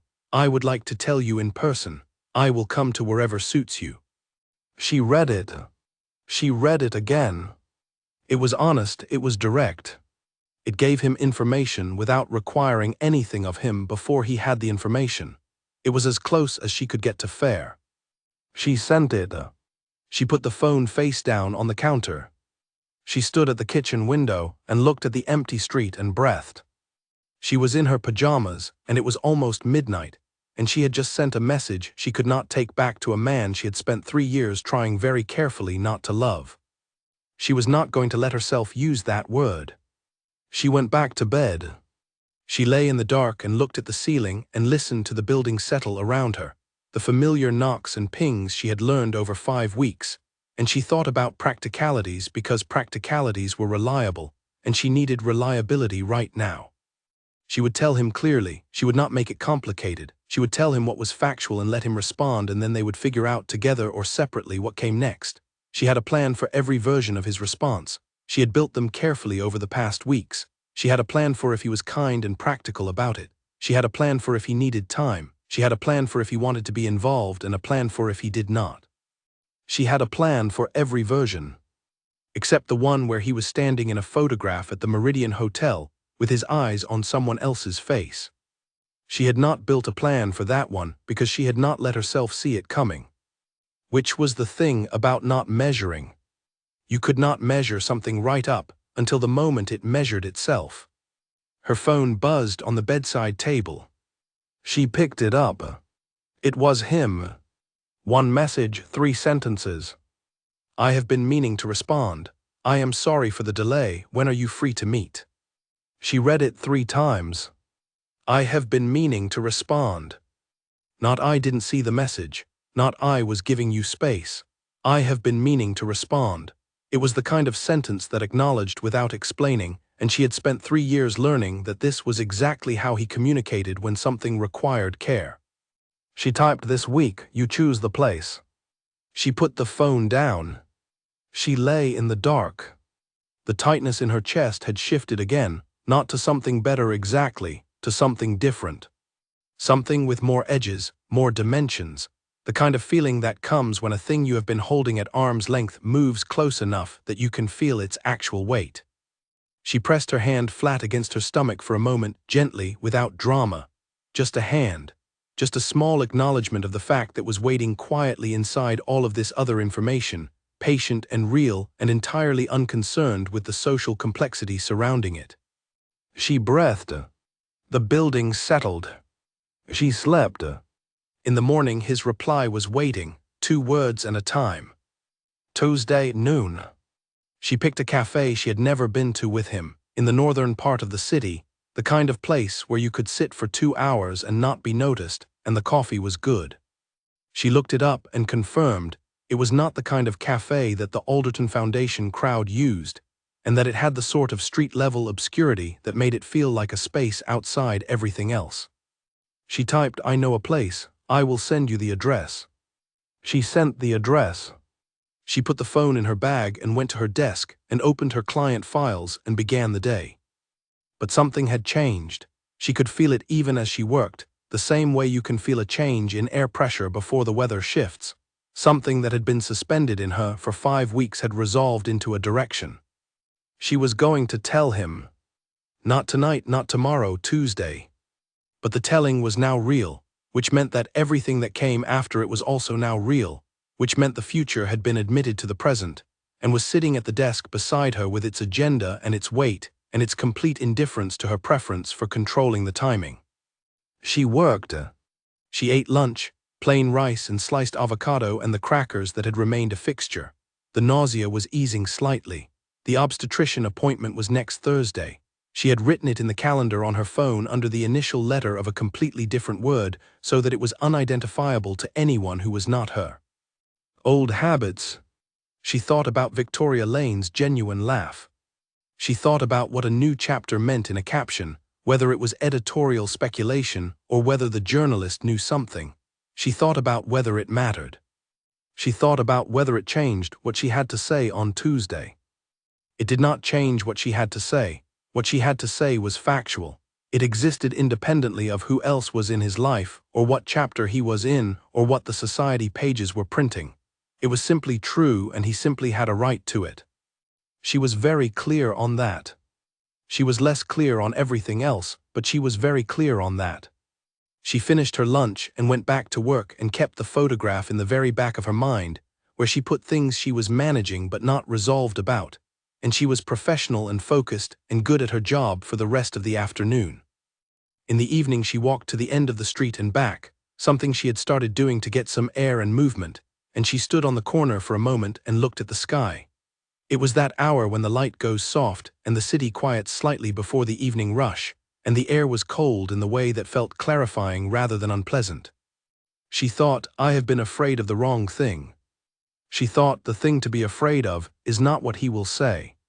The thing to be afraid of is what I have already decided, which is that I am going to walk into a cafe on Tuesday and be honest with a man who deserves honesty, and that regardless of how that goes, I am going to be all right.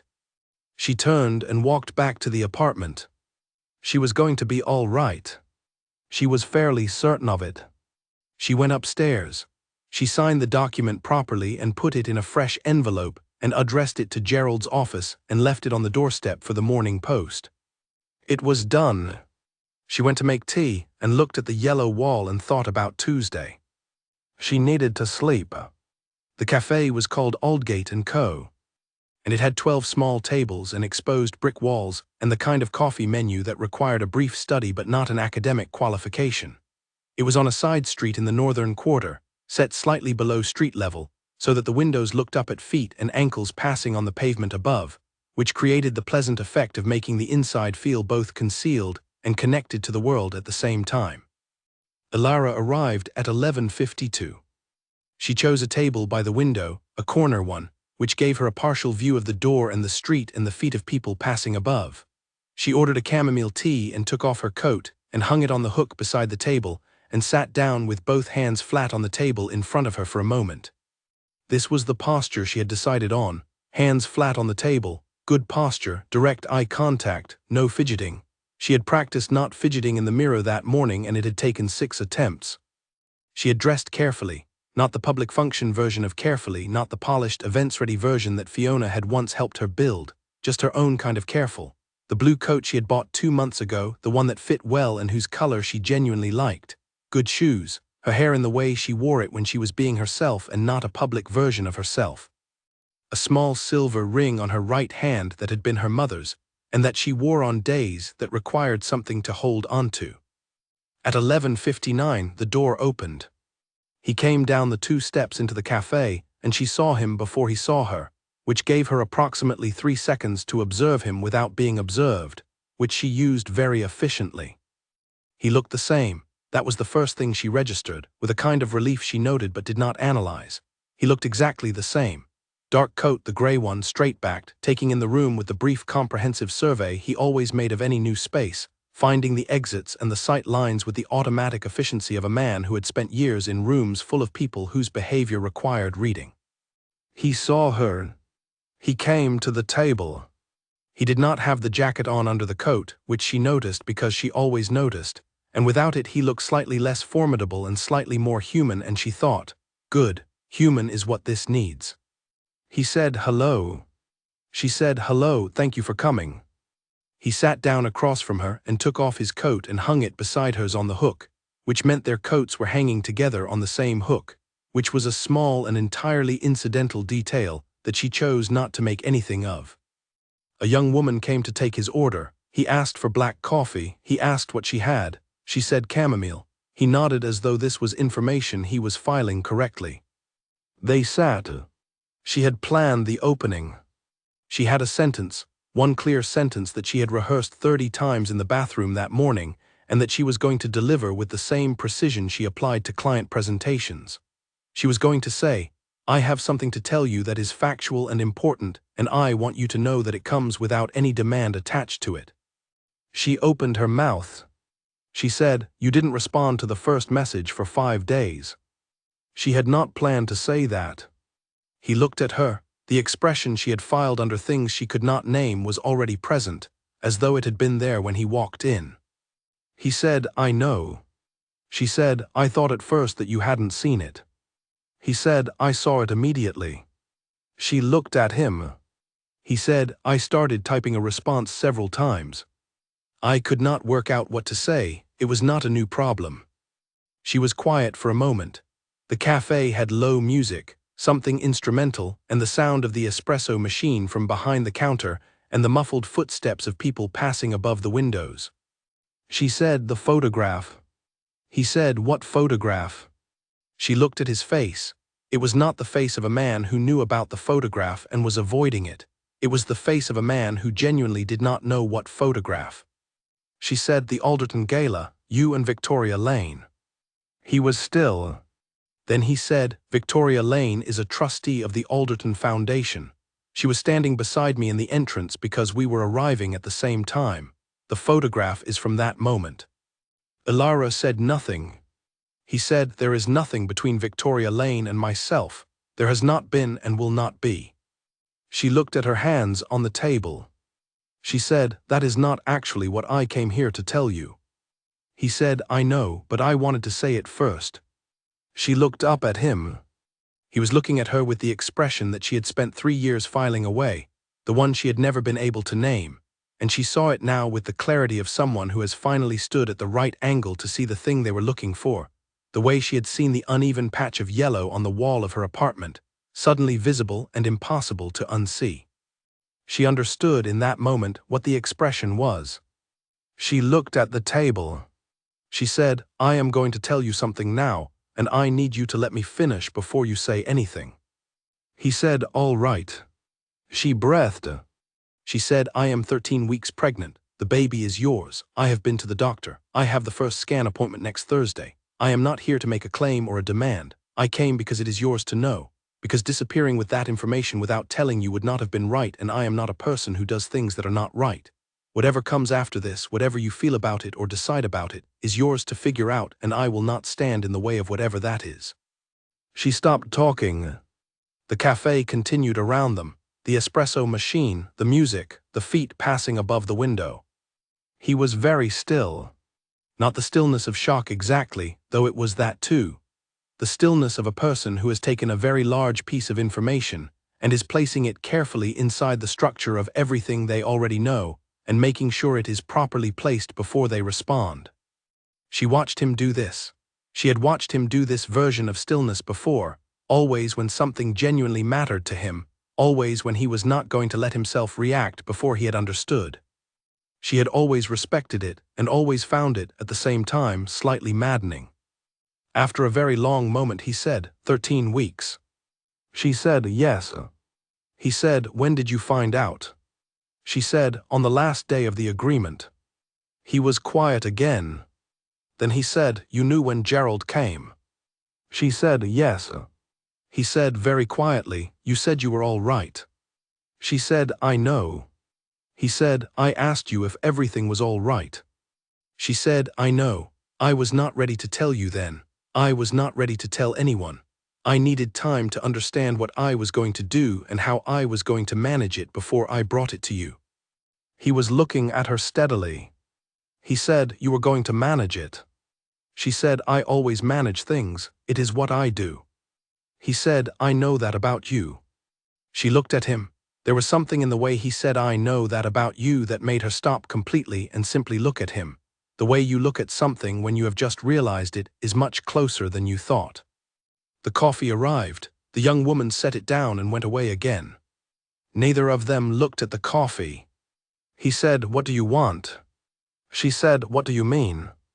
He said, from this conversation, from telling me, what is it that you are hoping happens next? She was very still. She said, I told you, I came because you had a right to know. I am not here to negotiate an outcome. He said, that is what you are not here for. I am asking what you are here for. She looked at the table. She had rehearsed 30 variations of this conversation. She had prepared for his concern and his questions and his potential need for time.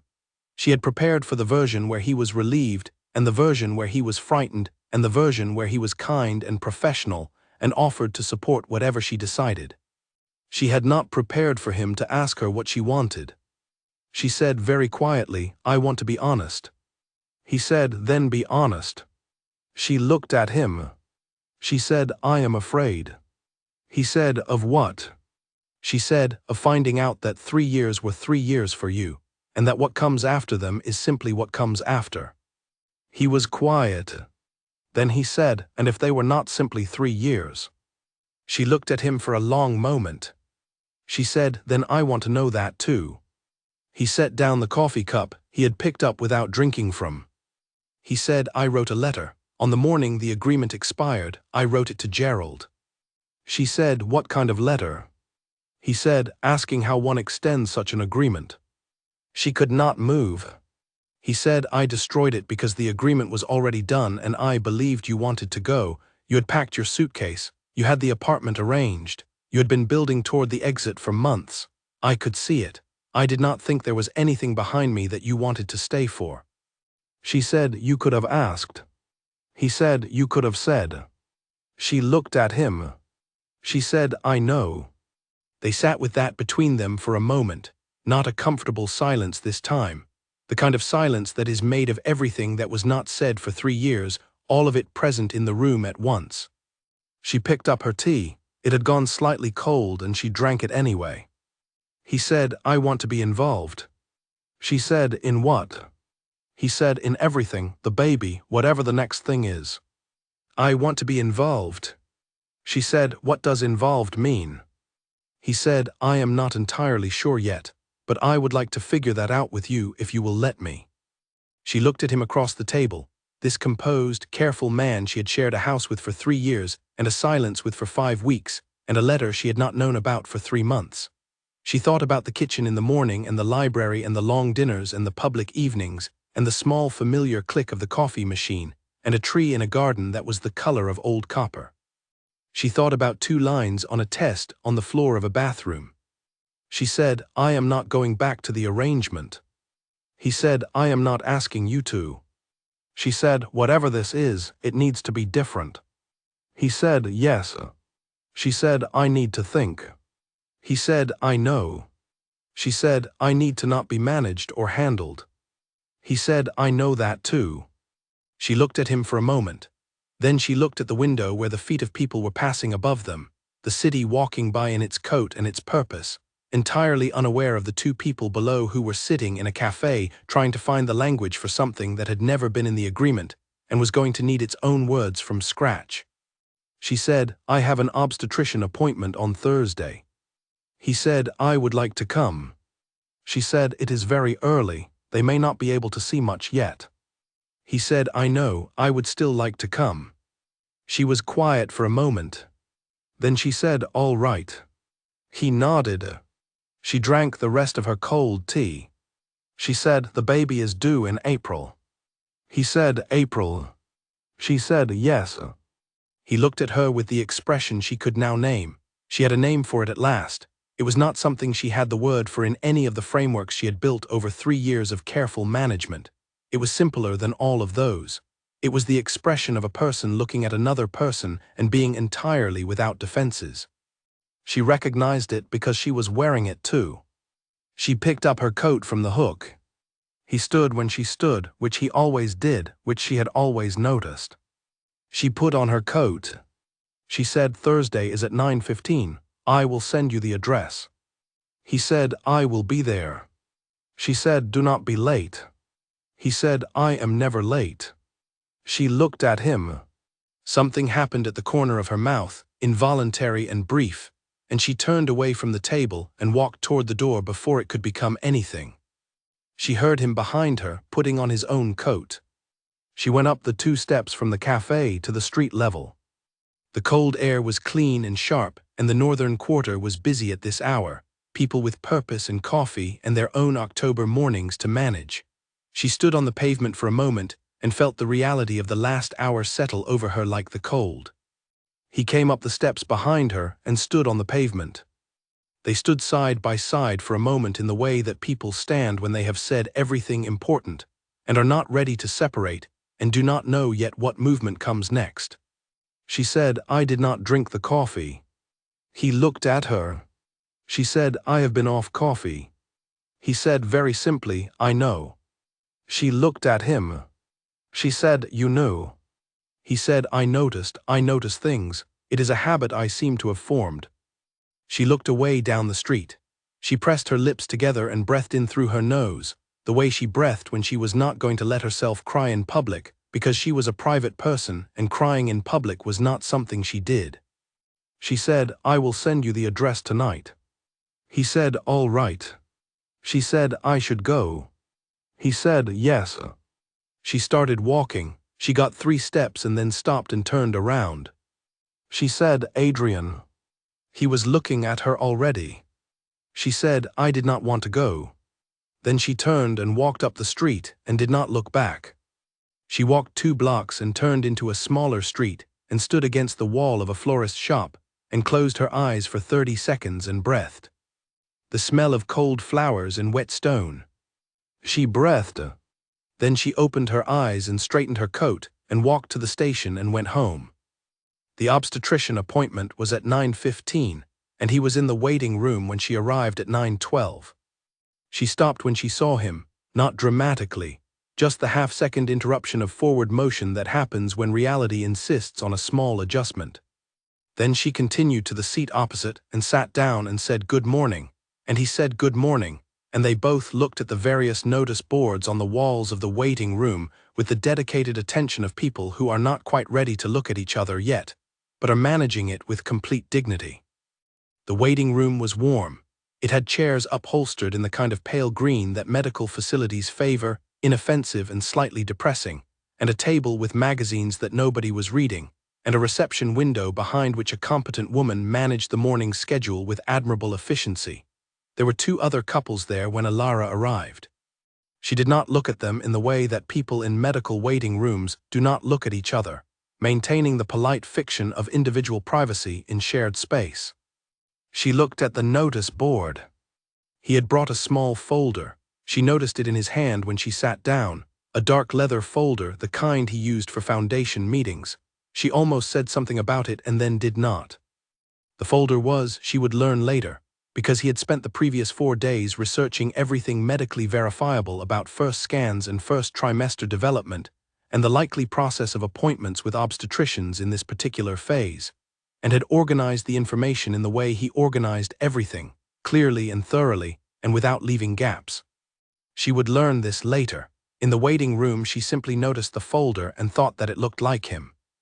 The obstetrician was a calm woman named Dr. Patricia Wade, who had the manner of someone who has attended many of these appointments, and understood that each one carried its own particular weight that should not be rushed or minimized. She shook Ilara's hand, and then looked at Adrian with the brief inquiry of someone accustomed to navigating the varying configurations of people who attended these appointments. Ilara said, "This is Adrian, he is the father."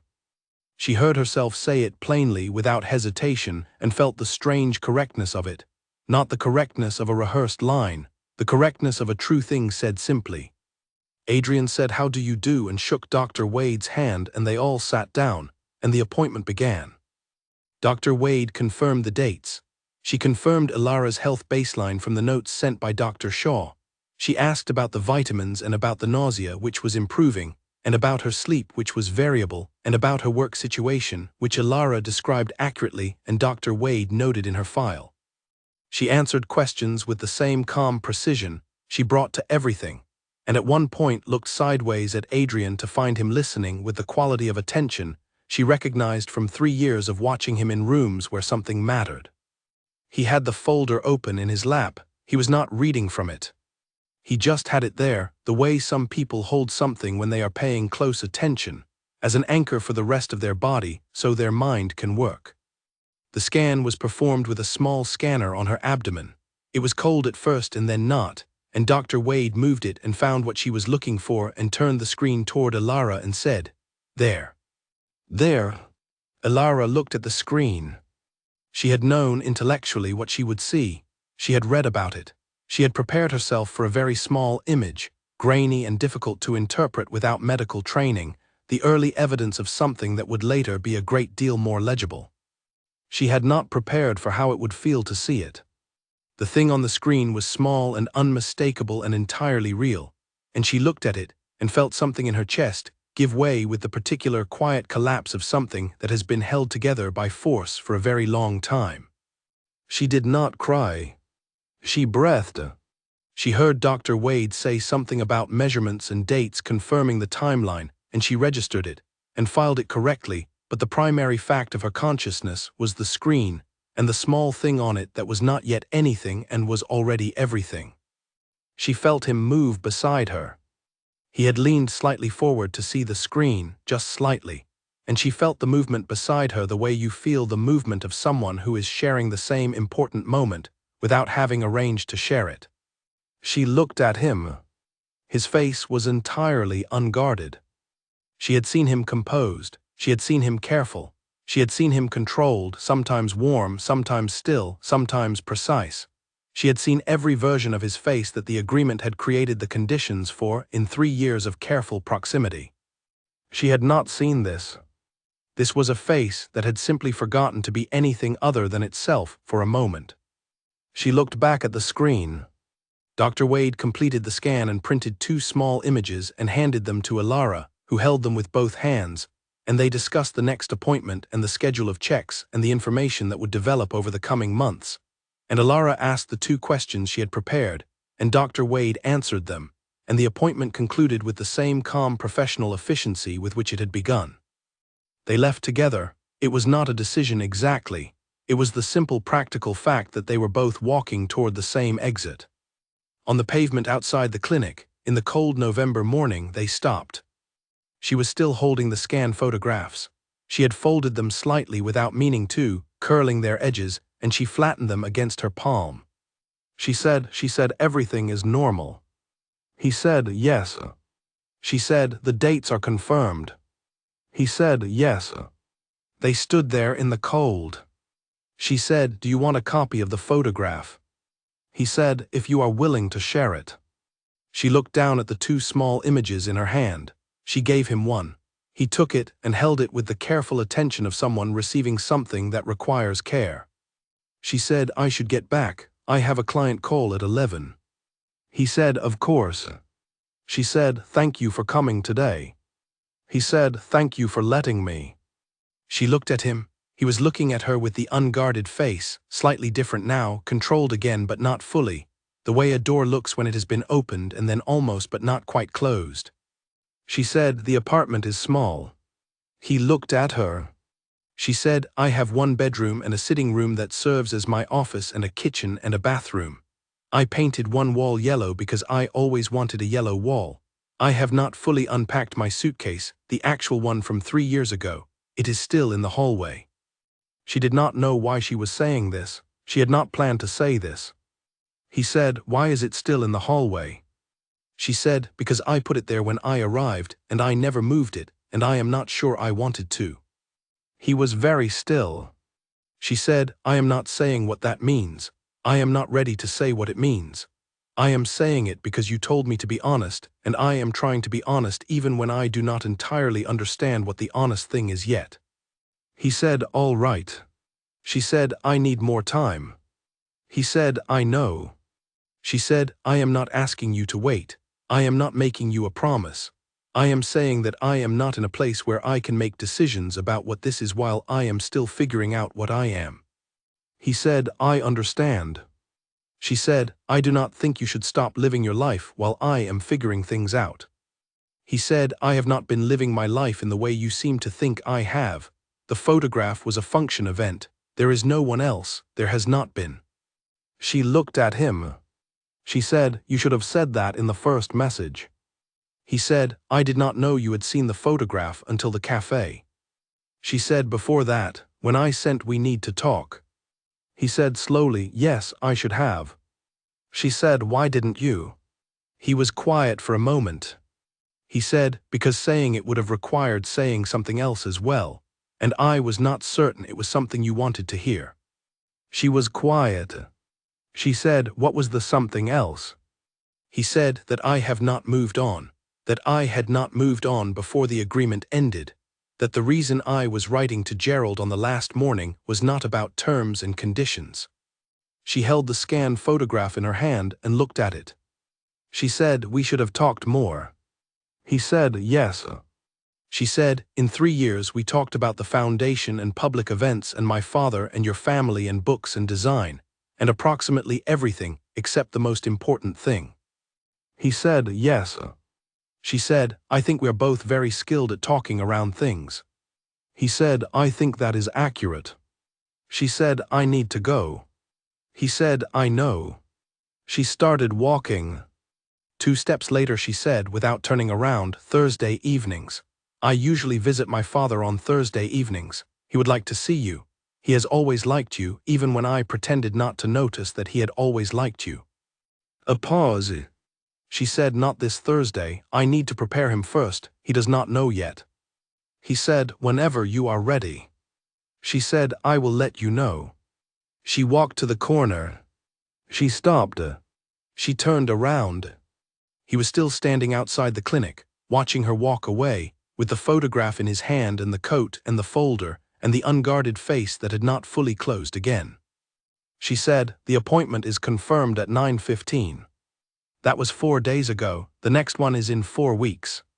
He said, "I will be there." She said, "Do not be late." He said, "I was not late this time." She said, "You were 3 minutes early." He said, "That is not the same as being late." She said, "No, it is not." She turned and walked to the station. The days that followed had a different quality than the weeks before them. Not easier exactly, not simpler, but more honest. More like living in what was actually true rather than what she had been managing. She called Nina that evening. She said, "I need to tell you something." Nina said, "I know." Ilara said, "You know." Nina said, "I have known for about 3 weeks. The crackers and the tea and the way you looked at the cafe when I mentioned the pasta with cream sauce. You looked at the plate like it had personally offended you."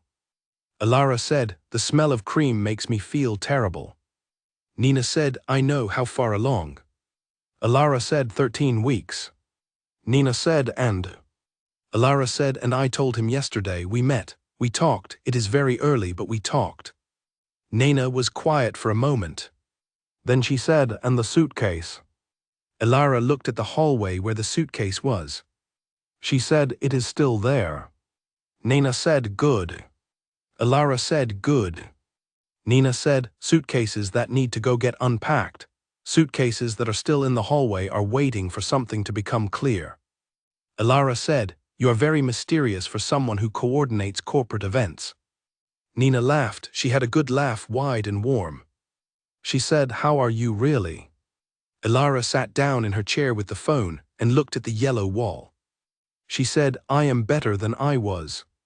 She said, I am frightened and I am uncertain, and I have not unpacked my suitcase in 5 weeks, but I told him the truth, and he told me the truth, and we are going to figure out what the next thing is. She said, I think that is the most honest progress report I have ever given anyone. Nina said, it is. It is the most you I have ever heard you be. Ilara said, that is a very Nina thing to say. Nina said, you come for pasta this week. Ilara said, yes. She did. And she went to her father's flat the following Thursday, not with Adrian, not yet, but alone. The way she had been doing things alone for so long she had forgotten it was possible to do them any other way. And she sat at the small kitchen table with her father and told him plainly, the way he had always raised her to tell important things, clearly and without excessive decoration. Henry Voss listened. He was quiet for a long time after she finished. Then he said, how do you feel about him? She looked at the table. She said, I am not ready to answer that yet. Henry said, fair enough. She said, but I think he is going to be someone the baby can count on. Henry said, and what about you? She said, I think I can count on him too. Henry looked at her with her mother's eyes, and the detective novel on the table beside him, and the black pepper soup she had brought. He said, I think so too. He reached across and put his hand over hers, briefly, the way he had always done when something important was settled. She looked at his hand over hers. She thought, here, this is what counts on looks like. She turned her hand over and held his. She asked him in December. Not to come back, not to anything that could be described with the easy vocabulary of reunion, because what they were doing did not fit into easy vocabulary, and she had stopped trying to make it fit. She asked him to meet her at the apartment, not a cafe, not a neutral location, the apartment, because there were things she needed to say that required the kind of honesty that is harder to sustain in a public place where your coat is always on and your voice never quite reaches full volume. He arrived at 7 in the evening. She had cooked, not because she had planned to make the occasion significant with food, but because she had been experimenting with cooking lately, discovering that her stomach had settled enough to tolerate things beyond crackers and plain pasta, and she had made a soup with sweet potato and ginger that was the best thing she had smelled in 3 months, and there was enough for 2 people. He came up the 4 flights because the building had no lift, which she had apologized for when she gave him the address, and he had said he had never minded stairs, and she heard his step on the last flight, unhurried and steady in the way all his movements were, and she opened the door before he knocked because she had been listening for him. He stood in the doorway.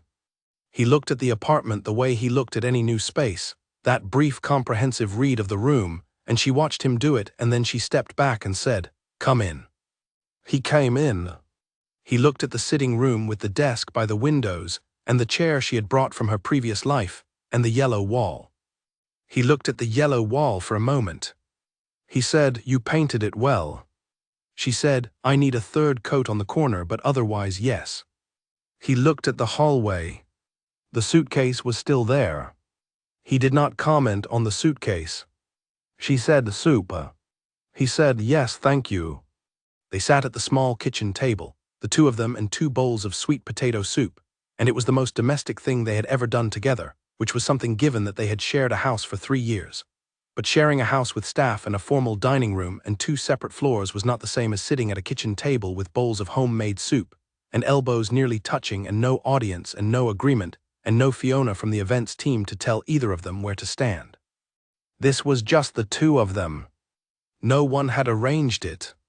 He ate the soup and said it was very good and meant it, and she said thank you and meant that too, and she told him about the 2nd obstetrician appointment, the one he had attended 2 weeks ago, the one where Dr. Wade had said the development was textbook, and the timing remained exactly on schedule, and had shown them more legible evidence of a fact that was growing more legible every week. He had been at that appointment too, 4 minutes early. He had brought the folder again, though she noticed he had asked more questions this time and referred to the folder less, which suggested he was integrating the information in the way he integrated all information, until it became part of what he knew rather than a reference document. She had thought in the car on the way home from that appointment that he was going to be very good at this, at the practicalities of it, at keeping track of the things that needed tracking and being present for the things that required presence and not making it about himself when it was not about himself. She had thought, that is the man I watched for 3 years. She had thought, I know him. Over the soup she said, I have been thinking about the question you asked me at the cafe. He set down his spoon. She said, what I want. He said, yes. She said, I made a list, not a romantic list, a practical one, because that is how I process things and I am not going to pretend to be a different kind of person than I am. He said, I know the kind of person you are. She said, I need my own space. I cannot go back to the estate and be in an arrangement of any kind. I need to make decisions for myself and have my own income and my own life that is mine. He said, yes. She said, I need to be the person who makes the choices about the baby, the primary one. I will include you and I want to include you, but the default rests with me. He said, yes.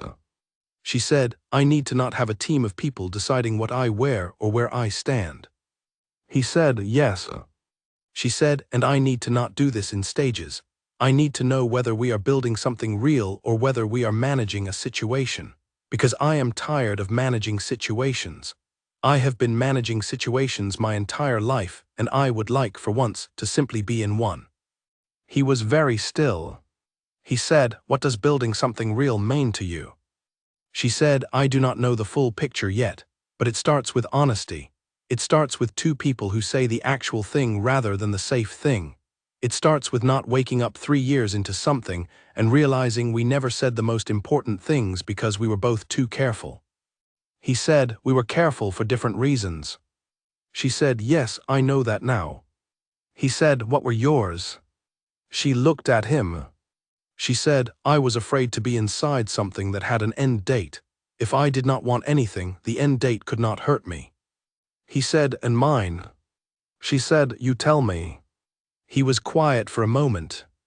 He said, I signed an agreement with a stranger, and then I discovered that she was not a stranger at all.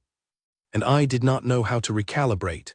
The agreement created a structure that I had not intended to live in for very long, but that became, very quickly, the only structure I was certain I was allowed to occupy. She said, you could have asked. He said, you had packed your suitcase. She said, you keep saying that. He said, because it is true, and because every time I was close to saying something real, you were so clearly in the process of preparing to leave that I could not, in conscience, put that on you. You had a plan. You had always had a plan. I respected the plan. She said, I am tired of the plan. He said, I know. She looked at him across the small kitchen table with the empty soup bowls and the good lamplight and the yellow wall visible through the doorway of the sitting room.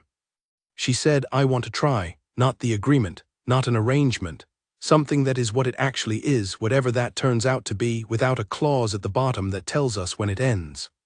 He was very quiet. She said, that is the honest thing, that is what I want. He said, that is what I have wanted since the 2nd year. She looked at him. She said, you should have said so. He said, so should you. She said, yes. They looked at each other. Then she said, the soup is getting cold. He said, mine is already cold. She said, do you want me to heat it? He said, no, it was very good cold as well. She got up and took the bowls to the sink and ran the water and washed them because she always washed her own bowls, and standing at the sink gave her something to do with her hands, while the sighs of what they had just said settled around her. She heard him push back his chair. He came and stood beside her at the sink and picked up the cloth from the drying rack without saying anything and dried the first bowl as she handed it to him and set it on the counter. They stood at the sink together in the small kitchen, washing and drying 2 bowls of sweet potato soup, and the yellow wall was visible through the doorway, and outside the city did what the city always did, indifferent and continuous, and she thought, here, this is what building something looks like. She handed him the 2nd bowl. He dried it and set it beside the first. She turned off the tap. He put the cloth back on the rack. They stood in the kitchen in the quiet. She said, you should probably know about the kitchen arrangement in this apartment. There is only one drying rack, and I use it for all the dishes and the bowls and the cups. and I have a specific place for each cup on the second shelf on the left, and I am not willing to renegotiate either of those things. He said, I would not ask you to. She said, good. She said, you should also know that I work at the desk by the window, and I need quiet between 8 and 12 in the morning, and I am not a person who can be talked to before I have had my tea. He said, I know. You have never been a person who could be talked to before tea. She said, you noticed. He said, I noticed everything. She looked at the counter, then she looked at him. She said, the suitcase in the hallway. He said, yes. She said, I think I am going to unpack it. He said very quietly, when you are ready. She said, I think I am ready now. She went to the hallway and crouched down beside the suitcase and unzipped it. It was exactly as she had left it on the day she moved in, not disheveled. She was never disheveled, but settled, the folded clothes and the small things from the bedside table and the charger all in their places. She unpacked it systematically. The clothes went to the wardrobe, the charger went to the bedside table. The book she had not finished went to the small shelf above the desk. The vitamins went to the bathroom cabinet, no longer behind the aspirin. The photograph of her and her father at 12 went to the mantelpiece above the radiator, where the light hit it in the afternoon in a way that made the two of them look like what they were, happy and uncomplicated on a Saturday in front of the shop. She folded the suitcase closed and put it in the corner of the wardrobe. She came back to the sitting room. He was sitting in the chair by the window, the chair she had brought from her previous life. He had asked with a look whether he could sit there, and she had nodded, and he sat in it the way people sit in chairs that belong to other people when they are given permission, a little careful, a little aware. She sat on the sofa across from him. She said, April. He said, yes. She said, we have time. He said, yes. She said, I am not asking you to move in. I am not asking for anything that we cannot give honestly. I am asking for the real thing, whatever shape it takes, and I am asking for it to be built as we go rather than arranged in advance. He said, that is a different way for both of us to work. She said, yes. He said, I think it is the right way. She said, yes. She looked at the yellow wall. She said, it needs a third coat. He said, I could help with that. She looked at him. She said, you know how to paint walls. He said, I know how to learn things. She looked at him for a moment longer. Then she said, Saturday. He said, Saturday. She got up and went to the kitchen and made tea, 1 cup for her, 1 for him because she knew exactly how he took it. And she brought them both to the sitting room and gave him his and sat back on the sofa, and they sat there in the lamp light with their tea, in the apartment that was hers, with the suitcase in the wardrobe and the photograph on the mantelpiece and the yellow wall that needed a third coat. And outside the city moved, and the 4th floor was warm, and the question they had spent 3 years not asking had finally, in the plainest possible terms, been answered. They talked until 11 o'clock. Not about anything important, or rather everything and nothing, the way people talk when they are not performing for anyone, and the conversation can go anywhere, and it does, slowly and with pleasure, catching on small things and staying with them and then moving on. She told him about a client project she was particularly proud of. He told her about a foundation program that had produced results beyond what they had projected. She said she had always wanted to learn to make bread properly. He said he had once tried, and the result had been entirely unacceptable, but he had kept the recipe because he believed in second attempts. She liked that. She liked it very much. At 11 o'clock he put on his coat. She walked him to the door. They stood in the small hallway where the suitcase was no longer. He said, thank you for dinner. She said it was soup. He said it was very good soup. She said Saturday. He said Saturday, what time? She said morning, the light is better in the morning. He said all right. He left. She closed the door. She stood in the hallway in the quiet. She went to the sitting room and stood at the window and looked at the street below where the bakery was already dark and the city was settling into its late evening register. She put her hand flat on her stomach the way she had been doing more and more, gently, without drama, a simple acknowledgement. She thought about Saturday. She thought about the third coat. She thought about bread recipes and second attempts. She turned off the lamp and went to bed. She slept well for the first time in months. Not perfectly, not the deep unconscious sleep of someone with nothing to manage, but the good sleep, the warm kind, the kind where the mind comes to rest because it has found a place that feels like it might hold. She slept until 6:40. She lay in the pale light for 2 minutes. She got up. She made tea. She stood at the window and watched the bakery begin its morning. The yellow wall caught the early light at exactly the angle she had hoped it would when she chose the color. She drank her tea and looked at it and thought, yes. The baby came on a Tuesday in April at 6:41 in the morning. Not dramatically, not suddenly, in the way that stories sometimes describe arrivals as though they are performances staged for maximum effect. It came the way most real things came, after a long and difficult night and a great deal of work from everyone involved, and the moment itself was not a single dramatic instant but a series of them, each one real, each one its own small earthquake. Elara had called him at 2 in the morning. She had tried not to call before 2, because before 2 she had been fairly certain she could manage it herself, or at least remain in the convincing early stage of managing it, and she had sat on the sofa in the sitting room through the first hours with her phone on the cushion beside her and Dr. Wade's number pulled up, and the hospital bag by the door, which she had packed at 34 weeks, because she packed things early and thoroughly, and it was one of approximately 300 things about her that she had stopped trying to change. At 2 o'clock she called him. He arrived in 18 minutes. She had expected him to be in a state. She had been braced for it because she had learned, over the 4 months since December, that there were things she had not fully known about him in 3 years of careful proximity that became available in the closer quarters of a relationship that was not structured by an agreement. She had learned that he found genuine uncertainty harder than he ever showed.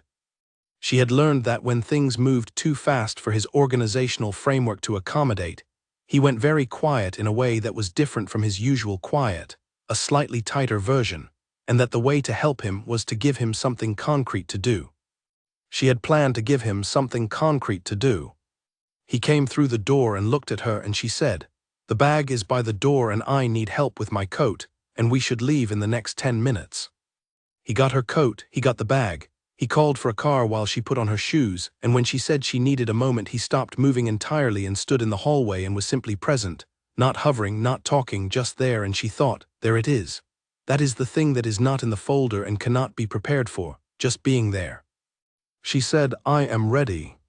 They left. The hospital was quiet in the way hospitals are at 3 in the morning, a different quiet from the daytime busy, purposeful and low-lit, and completely without the social performance of visiting hours. Dr. Wade was there. The midwife was a woman named Ruth who had a very steady way of speaking, that was exactly the right calibration for 3 in the morning after a long night. Elara worked. There was no other word for it. She worked the way she had worked for the past 32 years, with the concentrated focus of a person who understands that some things require you to simply go through them, that the only way out is forward, and that keeping your eye on the actual task rather than the enormity of the task is how you survive the enormity. He was there. She had not been entirely sure, before it was real, what being there would mean for him. She had prepared herself for him being there in the supportive but not quite present way that some people managed, technically in the room but slightly behind glass, a witness rather than a participant. He was not behind glass. He was entirely, completely, unconditionally there. At one point in the very difficult hour before the end, when the room had narrowed to a specific set of sensations, and she was working harder than she had ever worked at anything, she heard him say her name. Not loudly, not with anxiety. Just her name quietly in the voice she had heard say it in a kitchen in the early morning once, in a way that had the same quality, that particular directness that was not distance but not sentimentality either, just her name in his voice, meaning, "I see you, I am here, you are doing it." She breathed. She did it. And then, Elara had heard people describe this moment before. She had listened to Nina describe her nephew's birth, and to a colleague describe her daughter's arrival, and to her father describe the morning of her own birth, all of them reaching for words that turned out to be inadequate and slightly embarrassed by their inadequacy. She had nodded and understood as much as it was possible to understand something you have not yet experienced. She had not understood anything. The understanding arrived at 6:41 in the morning, in a specific and irreversible instant, when Ruth placed something in her arms that was very small and completely real, and making a sound that she had never heard before in her life, and would never, as long as she lived, confuse with any other sound.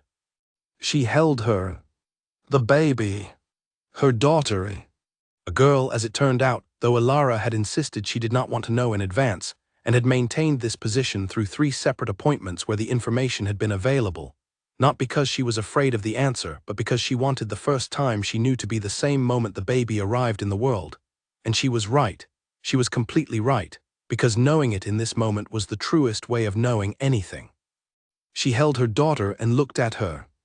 She was very red and not particularly clean, and her eyes were closed, and she had a great deal of dark hair, and she was the most real thing Alara had ever seen in her life. She heard a sound beside her. She looked up.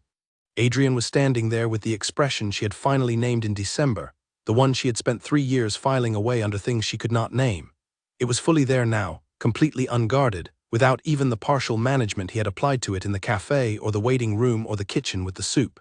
It was simply what it was, and what it was a man who was completely unprepared for how much he felt and was not trying to prepare.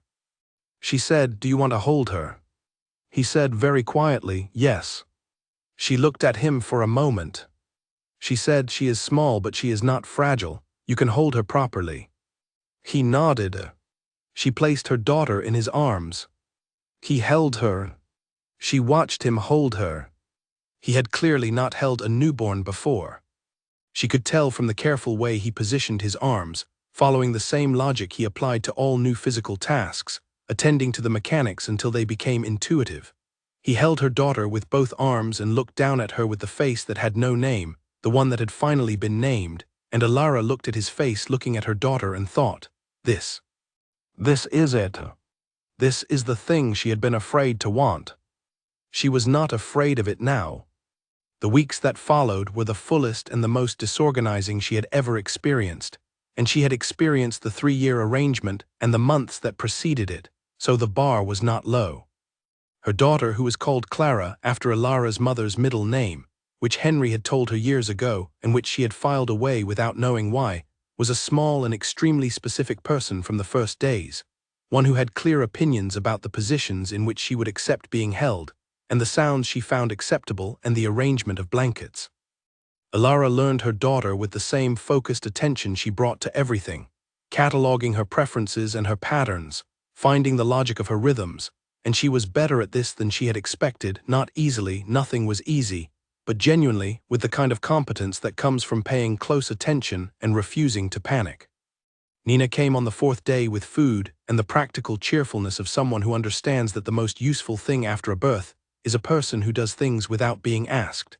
She cooked 3 meals and stored them in labeled containers and held Clara while Alara slept for 3 hours and was entirely without sentiment about any of it, which was exactly what was needed. Henry came on the 5th day. He stood in the doorway of the apartment with the particular expression of a man who has been through a great deal and has arrived somewhere unexpected and wonderful. Alara put Clara in his arms and watched her father look at his granddaughter and felt something in her chest that she could not have said was anything other than simple. Henry held his granddaughter. He did not say anything for a very long time. Then he said, "She looks like your mother." Alara said, "I know." Henry said, "That is a good thing." Alara said, "Yes, it is." She had never been entirely sure before that she believed that. She believed it now. Adrian was there every day. Not all day, not in a way that collapsed the boundaries she had drawn clearly in December, and that he had respected with the same precision he applied to every commitment he made. He came in the mornings and in the evenings, and he brought practical things, the supplies that ran out, the things she had not anticipated needing, a specific kind of lamp for the sitting room because the existing light was not the right quality for evening reading, and she was going to need to read in the evenings while the baby slept. He had bought the lamp without being asked, which she had registered as a kind of fluency, the instinct of someone paying close attention. She had said thank you. He had said it was nothing. She had said it is not nothing, "It is exactly the right lamp." He had looked at her for a moment in the way that she was now fully comfortable looking back at. She said, "Stay for dinner." He said, "I do not want to impose." She said, "It is not an imposition if I am asking." He said, "All right." They ate dinner in the small kitchen with Clara in the carrier on Alara's chest, because Clara had opinions about the carrier, and the carrier was currently acceptable, and she was not going to argue with what was acceptable. She ate one-handed, and he cut the bread without being asked, and they talked about nothing important and everything that mattered in the way they had learned to talk since December, without careful management, without the structure of an arrangement, just two people who were becoming fluent in each other. After dinner he washed the dishes and she dried, because the drying rack was hers and she had not renegotiated that, and they stood at the sink with Clara still in the carrier and the evening settling in around the apartment, and she thought about the kitchen in the estate, a different kitchen, the big one with the view of the garden where they had stood on opposite sides of the same silence for 3 years. She thought about all the things that had not been said. She thought about the letter he had written and not sent.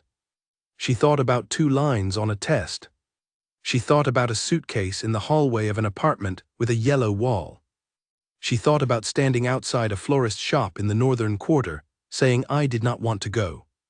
She put the last bowl on the rack. He dried it. She said, "I have been thinking about the spare room." He looked at her. She said, "It is currently storage, boxes I have not gone through yet. I was thinking about converting it properly." He said, "For the baby." She said, "Eventually, but right now she is in with me. I was thinking about a desk." He said, "You have a desk." She said, "Another one, for someone who works long hours and sometimes needs a workspace that is not the foundation offices." He was very still. She said, "Not an arrangement, not terms and conditions, just a desk in a room that is not being used." He said quietly, "And if the person with the desk wanted more than a desk?" She said, "Then they would have to say so." He said, "I am saying so." She turned to face him. Clara made a small sound in the carrier, the comfortable kind, the sound she made when she was adjusting to a better position. Alara put her hand flat on the carrier for a moment. Then she looked at him. She said, "We build it as we go." He said, "Yes." She said, "No clauses, no end dates." He said, "No." She said, "I keep my name." He said, "Of course." She said, "And I keep the yellow wall." He said, "I would not ask you to change the yellow wall." She said, "It needs a 4th coat." He said, "The 4th coat can be arranged." She looked at him in the lamplight of the small kitchen, this man she had signed a contract with and shared 3 years with, and spent 3 months running from and spent 4 months building something new with, something without a name yet, something that was still finding its shape. She thought, 3 years ago I sat in a lawyer's office and told myself I was making a smart decision. She thought I was in fact making the only decision. She looked at him. She said, "There is one more thing." He waited. She said, "I need you to know that what I am asking for is real, not managed, not efficient. I am asking for the kind of thing that is inconvenient and unpredictable and sometimes goes the wrong way and cannot be contained in a document. I have spent my whole life being very good at documents. I would like to try being very bad at them for a while." He said, "I have been very bad at the most important ones for several years. I am fairly experienced." She said, "Good." She looked at him for a moment longer. Clara made another sound, more insistent this time. Alara said, "She needs to be fed." He said, "I know, I should go." She said, "You could stay." He was still. She said, "Not in the way that requires a conversation tonight. Just stay. Because it is late and Clara is going to be awake again at 2, and I would rather not be the only person in the apartment at 2 in the morning." He said, "All right." She went to the sofa and settled with the baby, and he sat in the chair that was hers, the worn one from her previous life, and the lamp he had brought was exactly the right light for this, warm and low, and outside the city was going about its late evening, and the yellow wall held the lamplight the way she had hoped it would when she chose the color. She looked at Clara. The baby was very serious about being fed, which Alara appreciated. Clara was already a person with clear priorities, and Alara respected clear priorities. She looked up. He was watching them with the face that had finally been named. She looked back at her daughter. Outside, the street was quiet, the bakery was long dark. April had come in soft and gray and full of that particular quality of late spring, where the cold was gone but warmth was still being earned, and the tree in whatever garden happened to be behind whatever building was at the end of the street was probably, if she had to guess, beginning to do something hopeful with its leaves. She did not go to the window to check. She had everything she needed right here in this room. Clara finished. She was moved to the shoulder, an operation Alara performed with more confidence than she had had a week ago, because everything about this was getting more confident in small daily increments, and she patted her daughter's small warm back. She looked at Adrian in the chair. He was still there. She said, "The spare room, the boxes can go in the wardrobe." He said, "I can help with that." She said, "I know." She said, "Saturday." He said, "Saturday." She said, "Bring the paint, we will do the fourth coat first." He said, "All right." She said, "And bring the bread recipe." He paused. She said, "You said you believed in second attempts." He said, "Yes." She said, "Saturday." He said, "Saturday." Clara made a sound that meant she was comfortable and ready to sleep, a specific sound Alara had already learned to translate, and she settled her daughter back into the carrier and looked at the room and felt the particular quality of a moment that does not announce itself as a moment but is one. This was a life. Not the one she had planned. Not the one she had organized in advance with clauses and end dates and the careful management of what she would and would not allow herself to want. This was the one she had arrived at by being honest, finally, about what was already true. It was not finished. It was nowhere near finished. It had, if she was being accurate, barely started. She was not afraid of that. She had been afraid of a great many things in her life. She had been afraid of debt and loss, and the kind of depending on someone that made you vulnerable to them. She had been afraid of wanting things she could not control, and of being inside something without an exit strategy. She was not afraid of any of that now. She was inside a life with no claws at the bottom and a baby on her chest, and a man in a chair across from her who had bought exactly the right lamp, and who held doors and said thank you by name, and had once written a letter he never sent because he thought she had already decided to leave. She had not decided. She had packed a suitcase that she had not been able to fully unzip. She looked at the yellow wall. It needed a fourth coat. Saturday. She rested her cheek against the top of her daughter's head and breathed. Outside, April continued doing what April does, patient and unhurried and completely indifferent to the small private revolutions that happen in lit windows on the fourth floor. Inside, Alara held her daughter and felt the room settle around her and thought nothing, and planned nothing, and managed nothing at all. For the first time in her life, she was exactly where she was. And that, she thought, with the particular clarity that comes at 6 in the morning with a sleeping baby, and a lamp that is exactly the right light and someone she trusts in the chair across from her, was more than enough. It was everything.